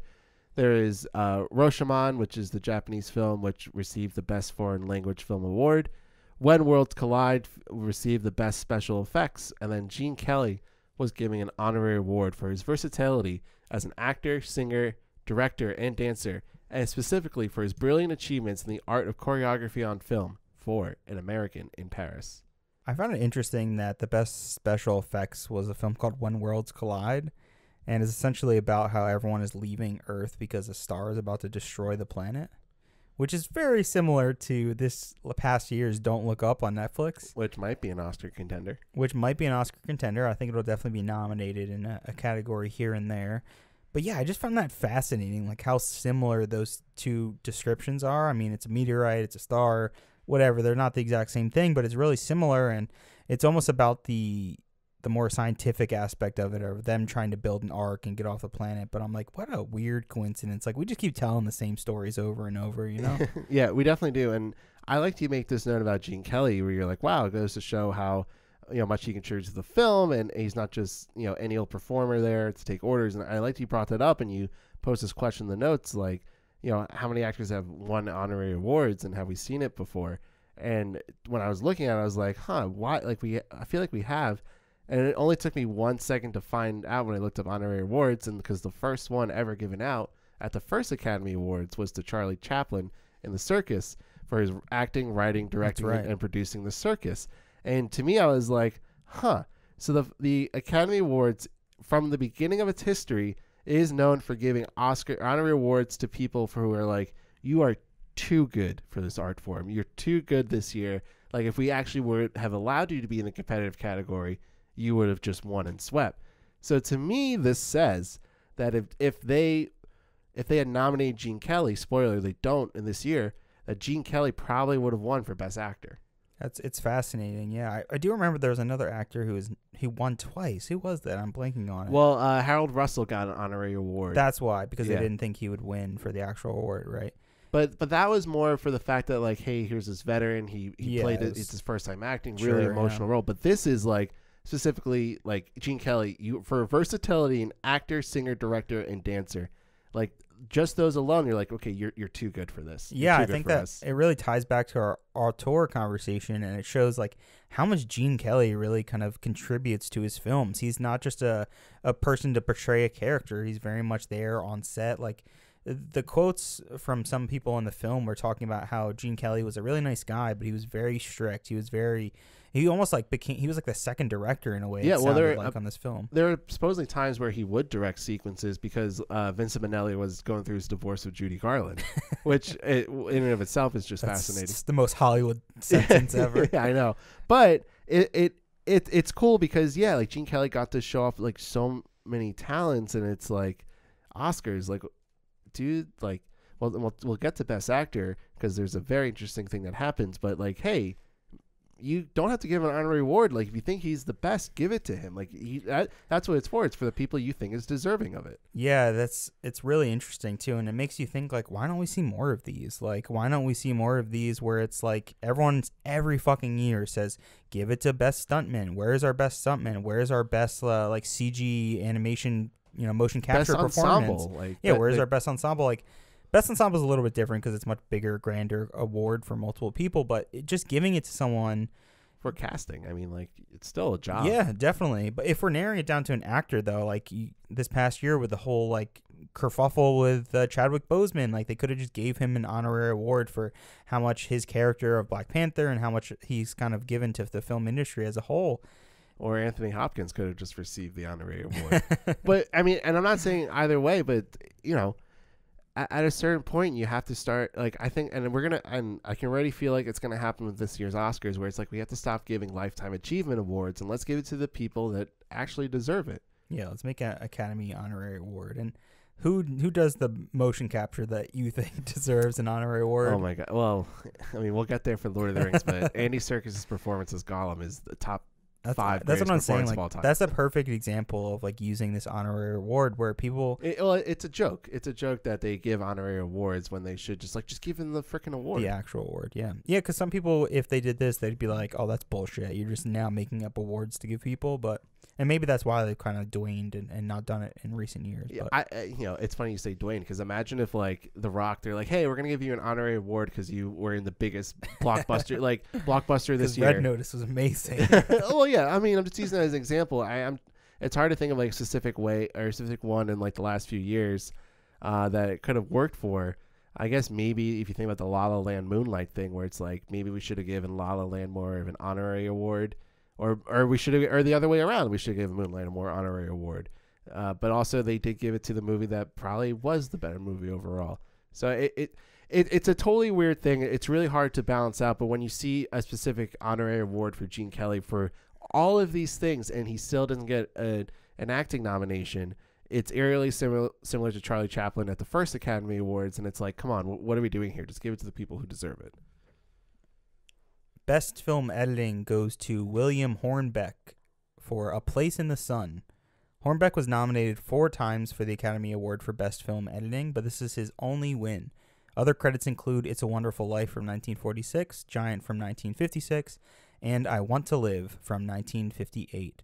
Hornbeck was also one of the original members of the American Cinema Editors, and this is an honorary society of film editors which was founded just the previous year in 1950.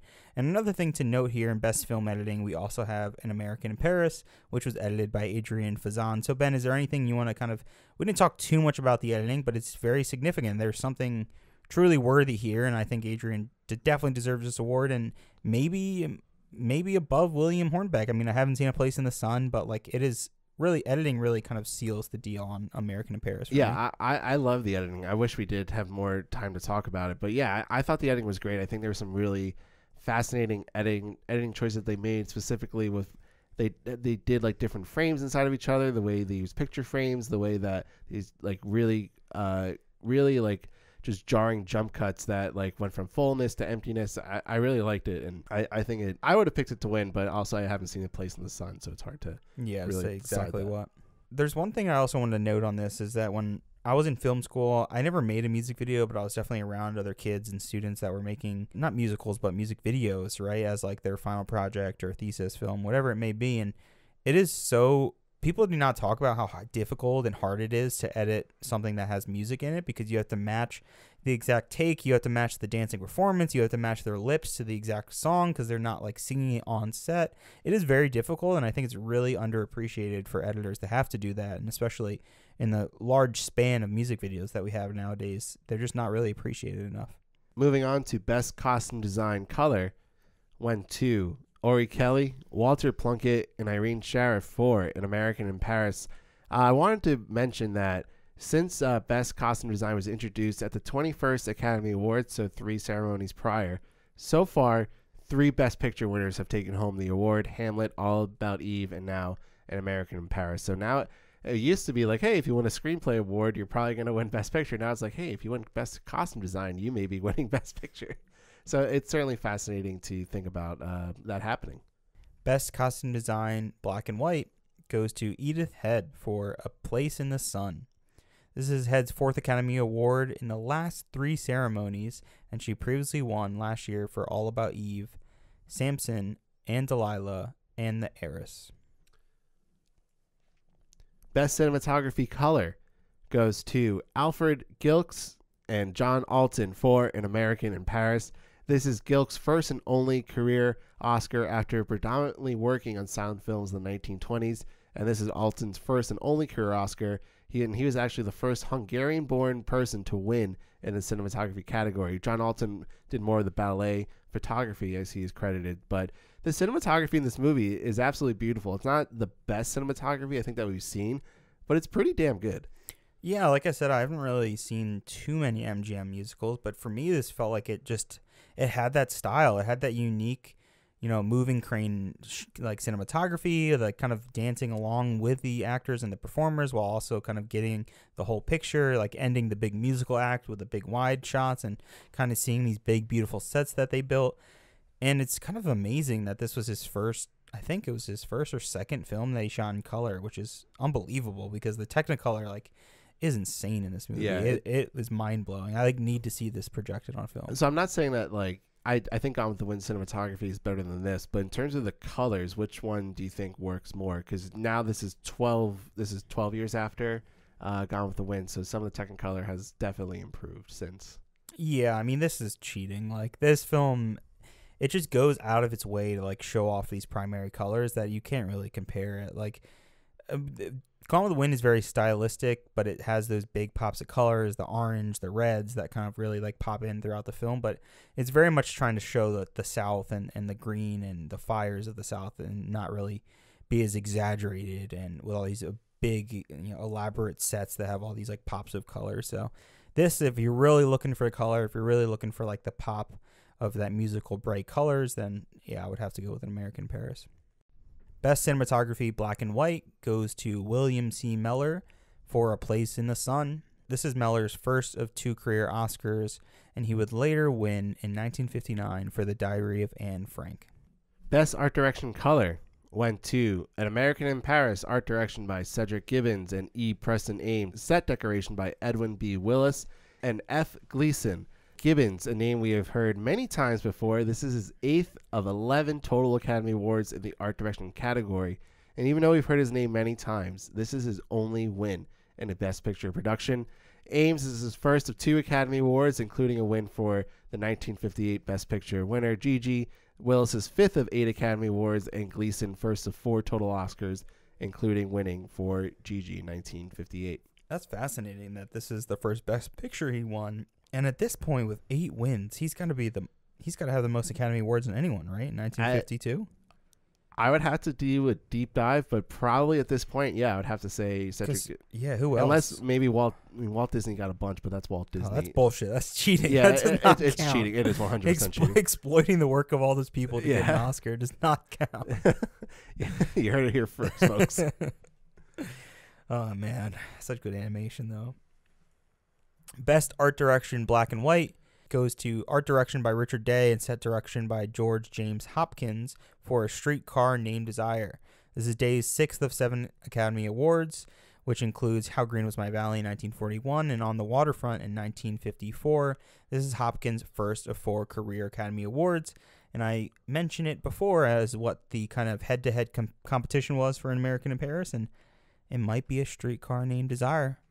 Just before we get a little bit further, have you watched or seen a production of A Streetcar Named Desire? Well, I was saving this for the podcast, but I just watched it this week. Let's go. Thank you. I'm so glad you saw it. We'll talk about that more. Which is fascinating. We'll definitely talk about it more. And it's a fascinating movie compared to An American in Paris. Yeah, we'll bring up another movie that I watched specifically for this podcast when we get there. But yeah, that's awesome. The art direction, just to kind of stop for a second, I love A Streetcar Named Desire. The design of that movie is... It's the house. Like, the house is iconic. It's so cool. I've seen the movie once. I've seen, like, multiple scenes from it in school. And, yeah, the house is, like, so iconic. And it's built so weird with all these different side rooms and like things are not always like closing. And, yeah, it's really odd, but it's like it really adds, and it is a character in the film. It's really interesting. It adds to the brokenness of the people in it. But anyways, moving on. We are moving on to Best Sound Recording goes to The Great Caruso, to Douglas Shear. Shear, his 7th and final Academy Award win. He previously won 5 times in the Best Sound category, twice in Best Visual Effects. He worked on the sound and special effects for the 1942 Best Picture winner, Mrs. Miniver, and special effects on The Wizard of Oz. Best song goes to In the Cool, Cool, Cool of the Evening from Here Comes the Groom, music by Hoagy Carmichael, and lyrics by Johnny Mercer. In the cool, cool, cool of the evening, tell 'em we'll be there. In the cool, cool, cool of the evening, better save a chair. When the party's getting a glow on, singing fills the air. In the shank of the night when the doings are right, well, you can tell 'em we'll be there.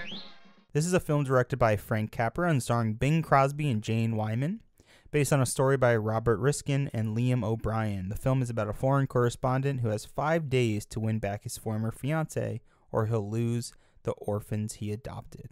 Well, that sounds insane. I know, right? I need to see this movie. That sounds absolutely wild. This is Carmichael's only career win. This is Mercer's 2nd of 4 Academy Awards, including Moon River, From Breakfast at Tiffany's. Yeah, I think it's actually a little fascinating that there's no nomination for any song from An American in Paris. I know it's based off of George Gershwin music, and the Oscars never make sense of how they nominate things, but it's like, this is original music for the movie, is like all this, like, how I don't know. None of it wasn't nominated, so what do I know? Moving on, though, to Best Scoring of a Musical Picture, that goes to An American in Paris, to Johnny Green and Soul Chaplin, the only Best Picture Oscar nominee that year to also be nominated for Best Scoring of a Musical Picture. It's interesting. We have Alice in Wonderland and The Great Caruso and The Showboat, which I've actually heard is a pretty interesting, fun movie. Yeah, I mean, what can we say that we haven't heard? We've broken down almost every musical act in this movie. I mean, the music is great in this film. It doesn't always directly hit on progressing the plot, but when it does, it really does, and it's really wonderful and sweet. Just want to say, maybe this should have been Best Scoring of a Musical Picture based on adapted work, because George and Ira Gershwin, I mean, how are you not getting a nomination here? I mean, it's based off of your music, but that's neither here nor there. John, take it away. Yeah, I'm sure they wanted that Oscar as well. Best Scoring of a Dramatic or Comedy Picture goes to Franz Waxman for A Place in the Sun. This is Waxman's second consecutive Oscar after previously winning for Sunset Boulevard the previous year. So I got to put A Place in the Sun on my watch list. It is appearing all over the 24th Academy Awards. Best Live Action Short Subject, Too Real, went to Nature's Half Acre. The film was produced by Walt Disney, oh my God, coming up again, as part of the True Life Adventure series of nature documentaries, and this was paired with Alice in Wonderland during its original theatrical run. You got to imagine that all of his Oscars are somewhere in Disneyland, right? Offices in Disneyland. It's probably in Disneyland somewhere. Yeah, you probably can't see them. If you're in like that exclusive Disney club, maybe you can see them. I think that the Academy Museum has the Snow White and the Seven Dwarfs statues. Oh, I think I've seen photos of that. Well, we're gonna have to make a trip to go out there. Maybe we'll have to do just a podcast outside of there. Walking around recording. Yeah. And then us getting kicked out. Oh my God. Best live action short subject, one reel, goes to World of Kids. Best documentary short subject goes to Benji, directed by Fred Zinnemann, who would go on to win for Best Director for the 1953 Best Picture winner From Here to Eternity and the 1966 Best Picture winner A Man for All Seasons. So dipping his toes in documentary short subjects and getting his first Oscar here. Best short subject cartoons goes to The Two Musketeers. Woo! Another one for Tom and Jerry. This is the 6th Academy Award for a Tom and Jerry series. Best documentary feature went to Kon-Tiki. I also have to mention that the other nominee for this was I Was a Communist for the FBI. I got to find that. There's a lot of communist stuff going on. Oh, man. Yeah, 'tis the time, right? Post-World War II, or we're not trusting nobody around. No. Best story goes to Paul Dean and James Bernard for 7 Days to Noon. This is Dean's only Academy Award, and he is best known for Goldfinger and the Planet of the Apes sequels, as well as Murder on the Orient Express. Best screenplay goes to A Place in the Sun, Michael Wilson and Harry Brown from An American Tragedy by Theodore Dreiser. This is Wilson's only career win. He would go on to be blacklisted, though, from Hollywood for being a communist. While he was blacklisted, he did contribute to different screenplays, including the 1957 Best Picture winner, The Bridge on the River Kwai, and the 1962 Best Picture winner, Lawrence of Arabia. And he also worked on Planet of the Apes, so some Planet of the Apes threads coming here. And this is Brown's only career win. Best story and screenplay. Not to be confused with just best story, because the Oscars would never confuse us like this. No, never. Goes to Alan J. Lerner for An American in Paris. This is the only Best Picture Oscar nominee of the year to be also nominated for original screenplay. This is the first Best Picture winner to win a Best Original Screenplay award. So far, 18 total Best Picture winners have won this award versus 42 for the Adapted Screenplay Award.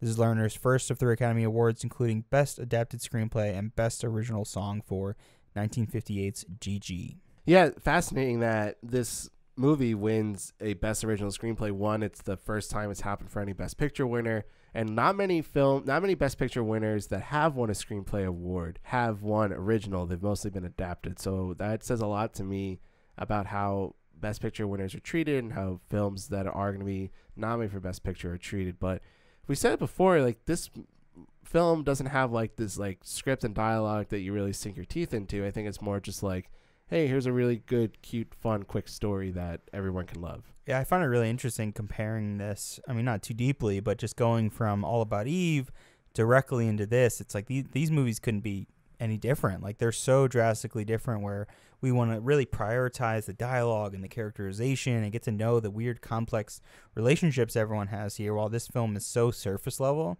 And that's not a bad thing. I think someone would love All About Eve versus someone loving An American in Paris. I just think they're very different movies, and that's why cinema is so great, Ben. Best Supporting Actress goes to Kim Hunter for A Streetcar Named Desire as Stella Kowalski. This is Hunter's first and only career win. She gained notable fame recreating her role for the 1947 Broadway production of A Streetcar Named Desire. She had joined her co-stars Marlon Brando and Karl Malden, as well as others, to become the first members of the Actors Studio, which was created in 1947. Hunter was blacklisted from film and television in the 1950s amid suspicions of communism in Hollywood during the era of the House Un-American Activities Committee, another communist that Hollywood loves to go after for some reason.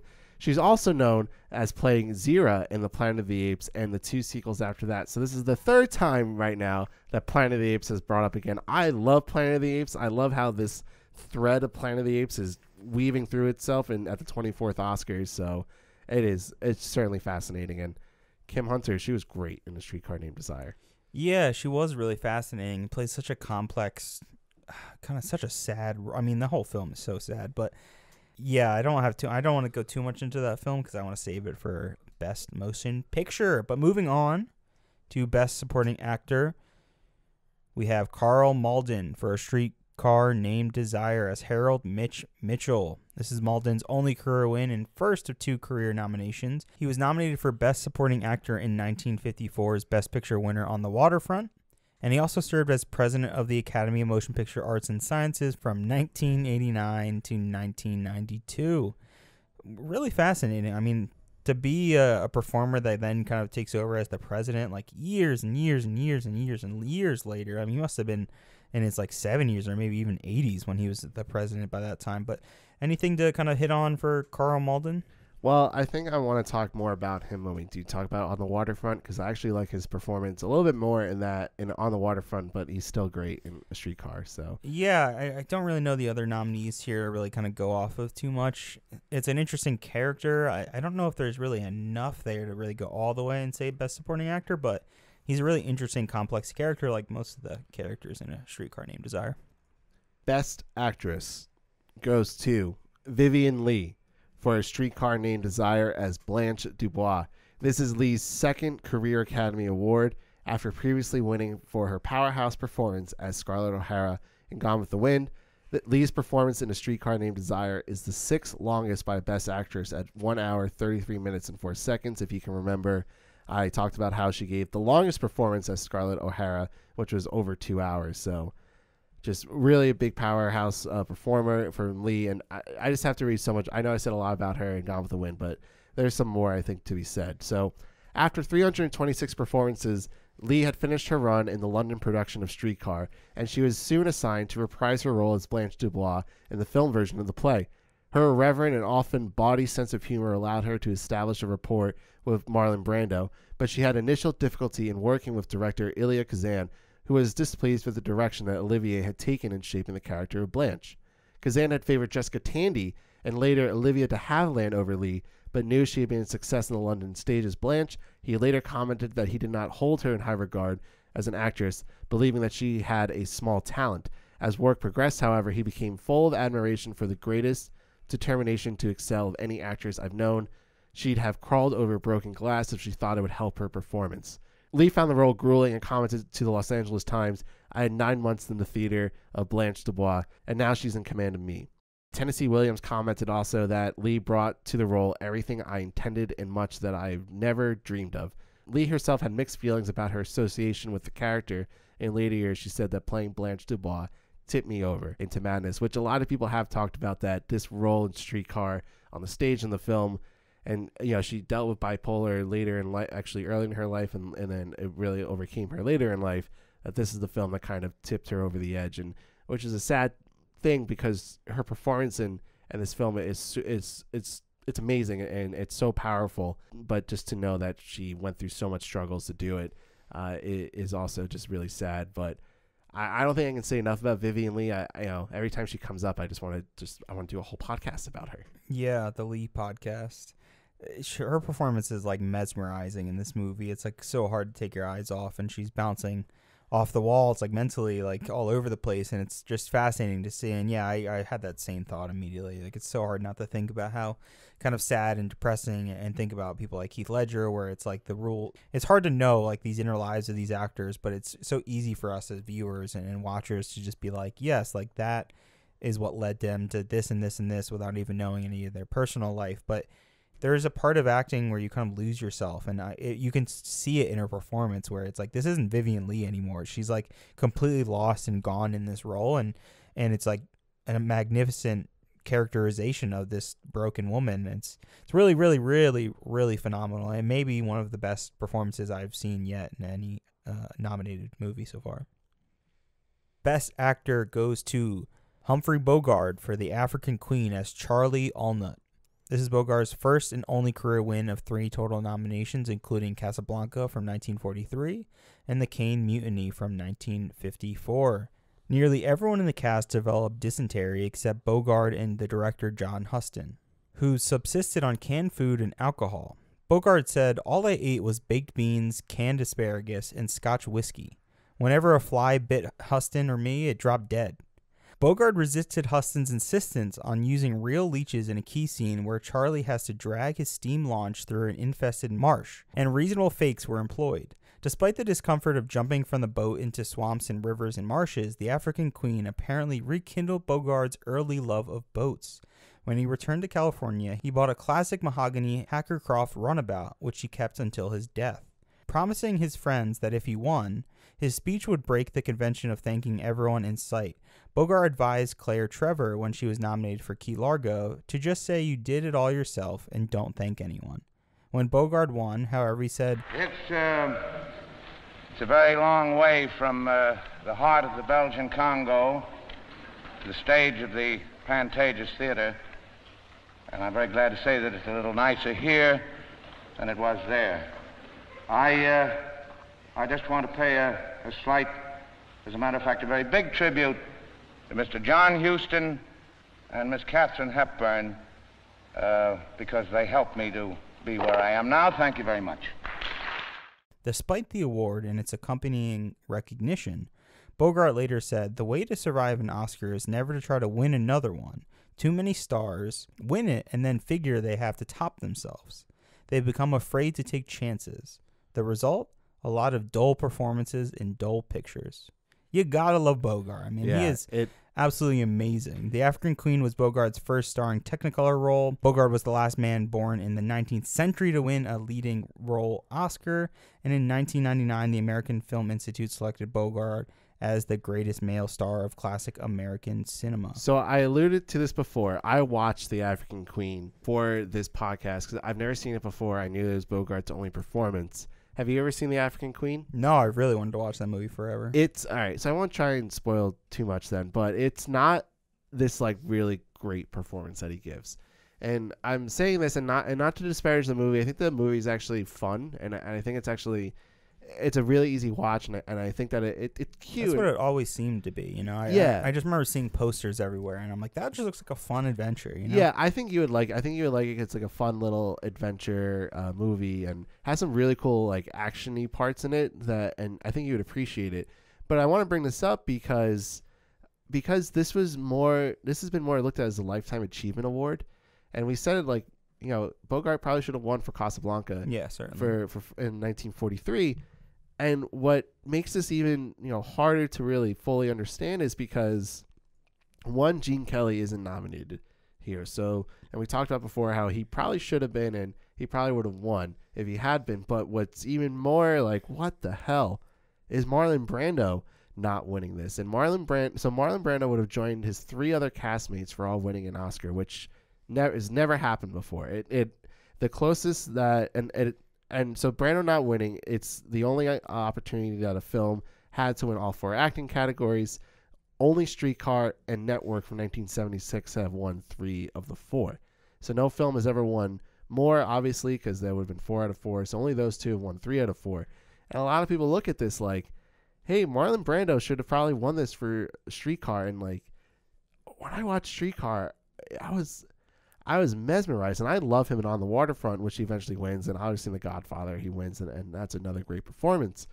But you're watching Streetcar, and you're like, oh my God, this young guy is just commanding the screen like it's nothing. And I'm a big Sopranos fan, and I'm like, is this fucking Tony Soprano or something? Like, it is all the exact movements, and also just another tangent, James Gandolfini, I think he played Stanley Kowalski on a Broadway production of it as well, like early in his career. So there's that connection to it. But bringing it back, it's like this guy is commanding the screen so well, and all the other actors around him are, I think they were lifted because of him, because of how good his performance was. So now to have Bogart winning it, it's like, is this just a slap in the face to Brando because you're the new kid on the block and Bogart deserves it? I mean, clearly A Streetcar, there's something about it that people loved about it, but why not give it to Brando? And especially after watching The African Queen, I'm like, okay, this is like a good movie, but this is not the powerhouse performance that Brando gives. Part of me makes it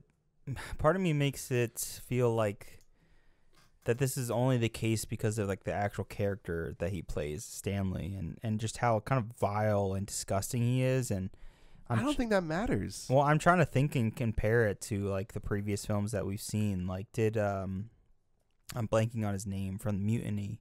Well, he wins. Charles Lawton. Does he win Best Supporting Actor? Right? No, we talked about there was no Best Supporting Actor.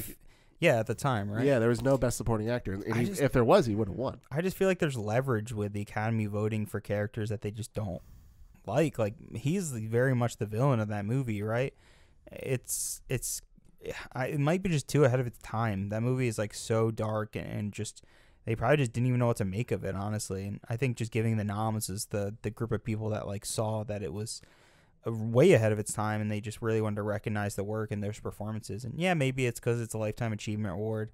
I want to ask you, since you've seen The African Queen, like, in the way Bogart describes changing his performances and not being afraid to take risks, like, is Bogart just kind of doing his classic kind of Casablanca cool tough guy? No, or is he different in that movie? Yeah, I'm asking. I'm not saying it's a bad performance. Like, he's definitely good in it, and if he was nominated, I would have been like totally fine with it. He won a different year. Mm-hmm. I would have been fine with it. I think that I think that he gives like a very fine performance, and I think it's a fine movie, but it is nowhere close to what Brando does. So it just feels so. It's one of those things, and it's something that I don't like about the modern day Oscars, where they give out these awards to these actors or actresses who haven't won for years. They give it for like, oh well, here you go, here's your Oscar now, and it's like, give it to the people who deserve it. And I mean, I can talk about that for hours, but my point will never be heard probably by the Oscars because back to the honorary award. Yeah, but that would have been an interesting thing if Gene Kelly and Marlon Brando had gone up together. Because if Gene Kelly had won, would I still be saying this? I don't know. I probably wouldn't be. I'd probably be like, okay, I get it. But Bogart, I'm just like, okay, like another year would have been fine, but not that doesn't make any sense. So neither here nor there. But let's move on to Best Director. It goes to George Stevens for A Place in the Sun. This is Stevens' first of 2 Best Director wins, including Giant from 1956, and he also received the Irving G. Thalberg Memorial Award in 1953. Among his most notable films include Swing Time, The More the Merrier, Shane, and The Diary of Anne Frank. Really interesting note about Stevens. He joined the U.S. Army Signal Corps and headed a film unit from 1943 to 46. Under General Dwight D. Eisenhower, his unit shot footage including the only color film of World War II in Europe, which remained archived for decades, documenting the Normandy landings on D-Day, and also notably the Allied discovery of both the Dubin labor camp and the Dachau concentration camp. So the fact that like Stevens like was there on the ground and filming, I don't expect if you have seen this as someone who's Jewish. I've seen a lot of this Holocaust footage of concentration camps, and maybe some of this is George Stevens that I've seen, but to place yourself and film that atrocity and those horrors must have been really heavy for him. And I'm sure it probably affected him with his own directing coming back. So now I actually do want to see A Place in the Sun just to see like what that movie's about, if I can get some of that feeling back from it. I mean, it's obviously not the same, nowhere even close to it. It's not what I'm saying, but just like, did he take any of that emotional baggage with him into his direction? It would be interesting to see. And it makes me think too more about the mention of it being the only color film brought, and it's like wow, like, was there a lot more color film, but the soldiers died and that just never really got recovered? It got destroyed. It kind of shows like how expensive color film is at the time too, and how they're like not probably even willing to risk that amount of money just to get kind of war footage. And it's fascinating. It almost makes me appreciate American in Paris more, that we got this big, beautiful, bright Technicolor film when, you know, it's not it's much easier to make a black and white film at this time still, and it's kind of a risk to make something so bright and expensive. And the nominees for Best Motion Picture are A Streetcar Named Desire, Quo Vadis, A Place in the Sun, Decision Before Dawn, and the winner for Best Motion Picture in 1951 is An American in Paris, Arthur Freed for Metro-Goldwyn-Mayer. American in Paris is only the third musical to win Best Picture if you include the Broadway Melody and The Great Ziegfeld, or in our case, we're considering maybe Going My Way instead of The Great Ziegfeld. An American in Paris is also the second color film to win, obviously 1939's Gone with the Wind, and is the first film since Grand Hotel to win Best Picture without any acting nominations, as we covered previously. So let's go on and give some stats and facts and numbers about An American in Paris. So, An American in Paris currently holds a 96% rating on Rotten Tomatoes with an average Rotten Tomatoes score of 8.03, and Rotten Tomatoes top critics percentage also give it a 96 with an average rating of 7.6. Audience score gives it a 79% with an average rating of 3.93. IMDb gives it a 7.2 out of 10.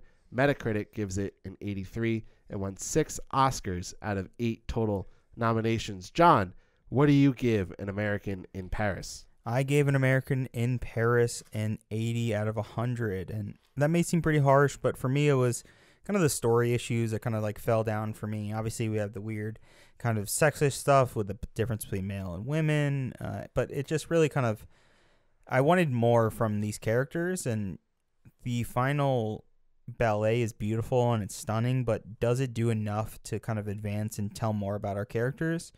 I wouldn't really say so. It's more of a fun fantasy. It shows that they're like fantasizing their love and exaggerating it a little bit, but it doesn't really get us anywhere other than she comes back. Do we know why she comes back? Do we know what Henri says? No, we don't know any of this. It's kind of left very vague and almost unsatisfying in a way, and the ballet almost kind of distracts you from that, and it's just showing you a lot of pretty images, which that's why it's an 80 for me. This movie is really, really beautiful. Gene Kelly is amazing. He really steals the show every time he's on. There's beautiful sets, beautiful cinematography, amazing editing as we described. So along with Rebecca, Wings, and You Can't Take It With You, all at an 80 for me. So all around the same range those films are for me, and American in Paris gets an 80.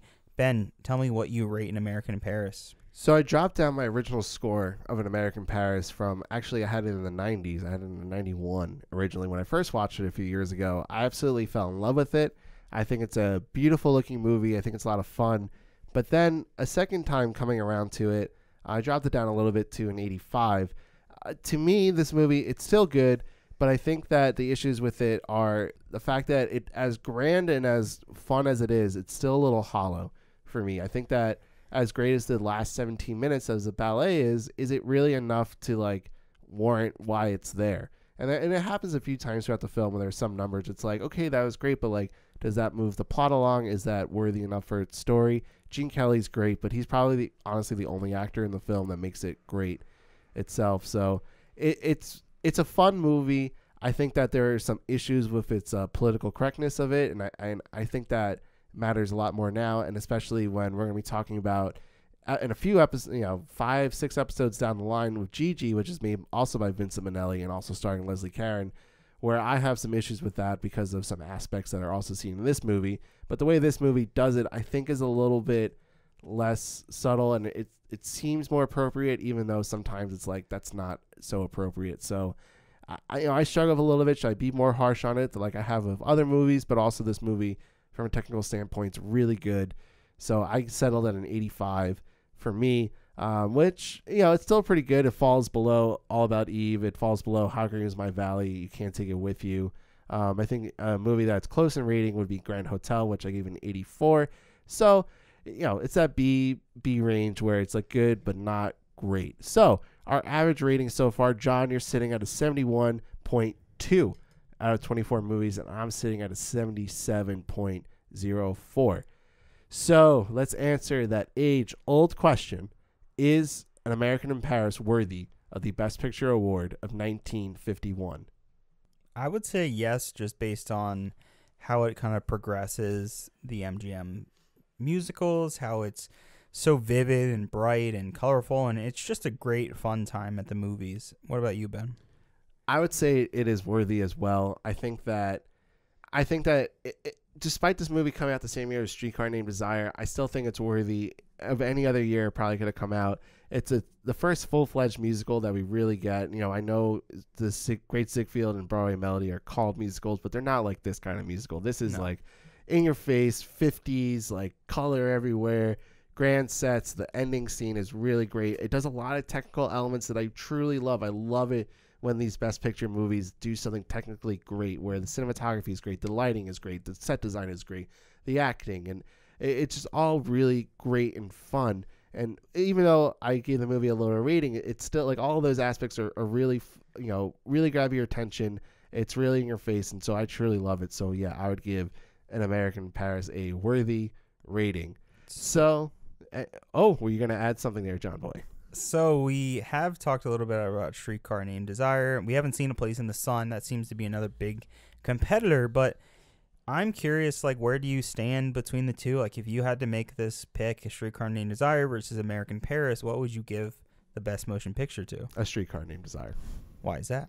I think that movie really, I mean, that's my personal taste, though. My personal taste is, like, I love the play. I read it in college. No, I didn't read it in college. I read it in high school, I think. I don't actually remember where I read it, but it was around, like, that older high school years, younger college years.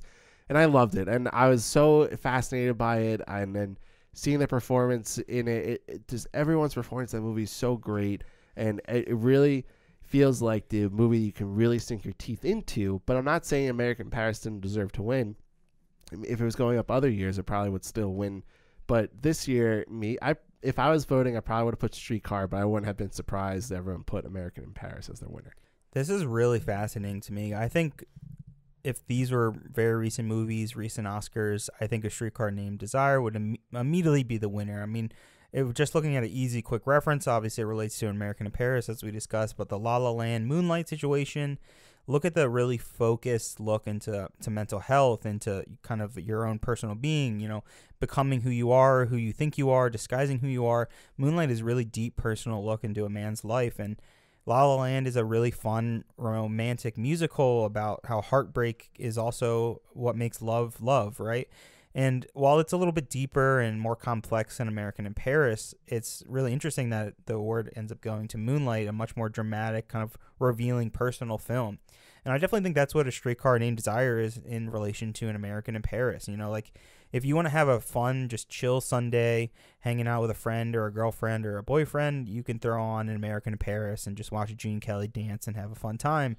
If you want to, like, think about how your mind can break, how fragile human beings are, how, like, abusive people can be in relationships, throw on A Streetcar Named Desire, and it might possibly break you just the way it breaks Vivian Leigh in her amazing performance. Like, they could not be two separate films. It's why I love movies so much, because these films are so drastically different.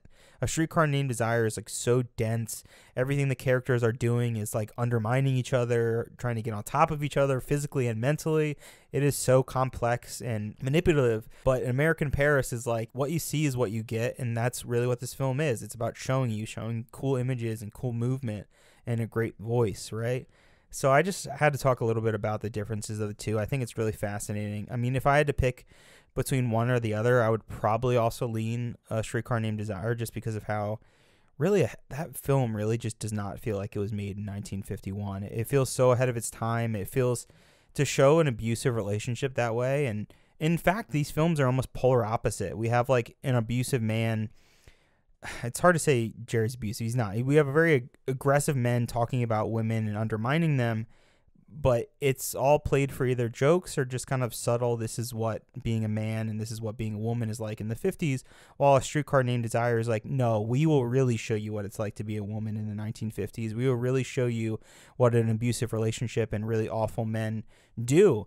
And it's fascinating to see how just different these movies are, and they're both kind of held up. I think over time, A Streetcar Named Desire is a much more talked about film, especially with Brando and that amazing performance, especially with Vivien Leigh, who's that Oscar legacy. To me, it's just fascinating how different these two movies are, while also being similar in some ways. I 100% agree, and I think that, and I've said it before, after we're done with all these Best Picture winners, I think A Streetcar would be one of those movies that we go back to and like, hey, maybe we'll give this our own evaluation of like, this should have been worthy and this should have won itself, because I think there's definitely a conversation there. So that one is definitely high on the list, and that's not to take away from American Paris at all. There's two different movies that just happen to have come out at the same time, which we see many times in Oscar history. So I think that's it for An American Paris in this episode of Worthy. John, do you have any last minute thoughts you would like to share? It's wonderful. It's wonderful. It's marvelous. Marvelous. Thank you for listening. I'm Ben. I'm John. And this is Worthy. But oh my dear, our love is here to stay. Together we're going a long, long way. In time the Rockies may crumble, Gibraltar may tumble, they're only made of clay. Thanks for listening to Worthy, the breakdown of every Best Picture winner from past to present. Listen to us wherever you get your podcasts. Check us out on Instagram at Worthy Podcast, on Twitter at Worthy Pod, and on Facebook at Worthy Podcast. Any inquiries can be submitted to worthysubmissions@gmail.com. That's worthysubmissions@gmail.com.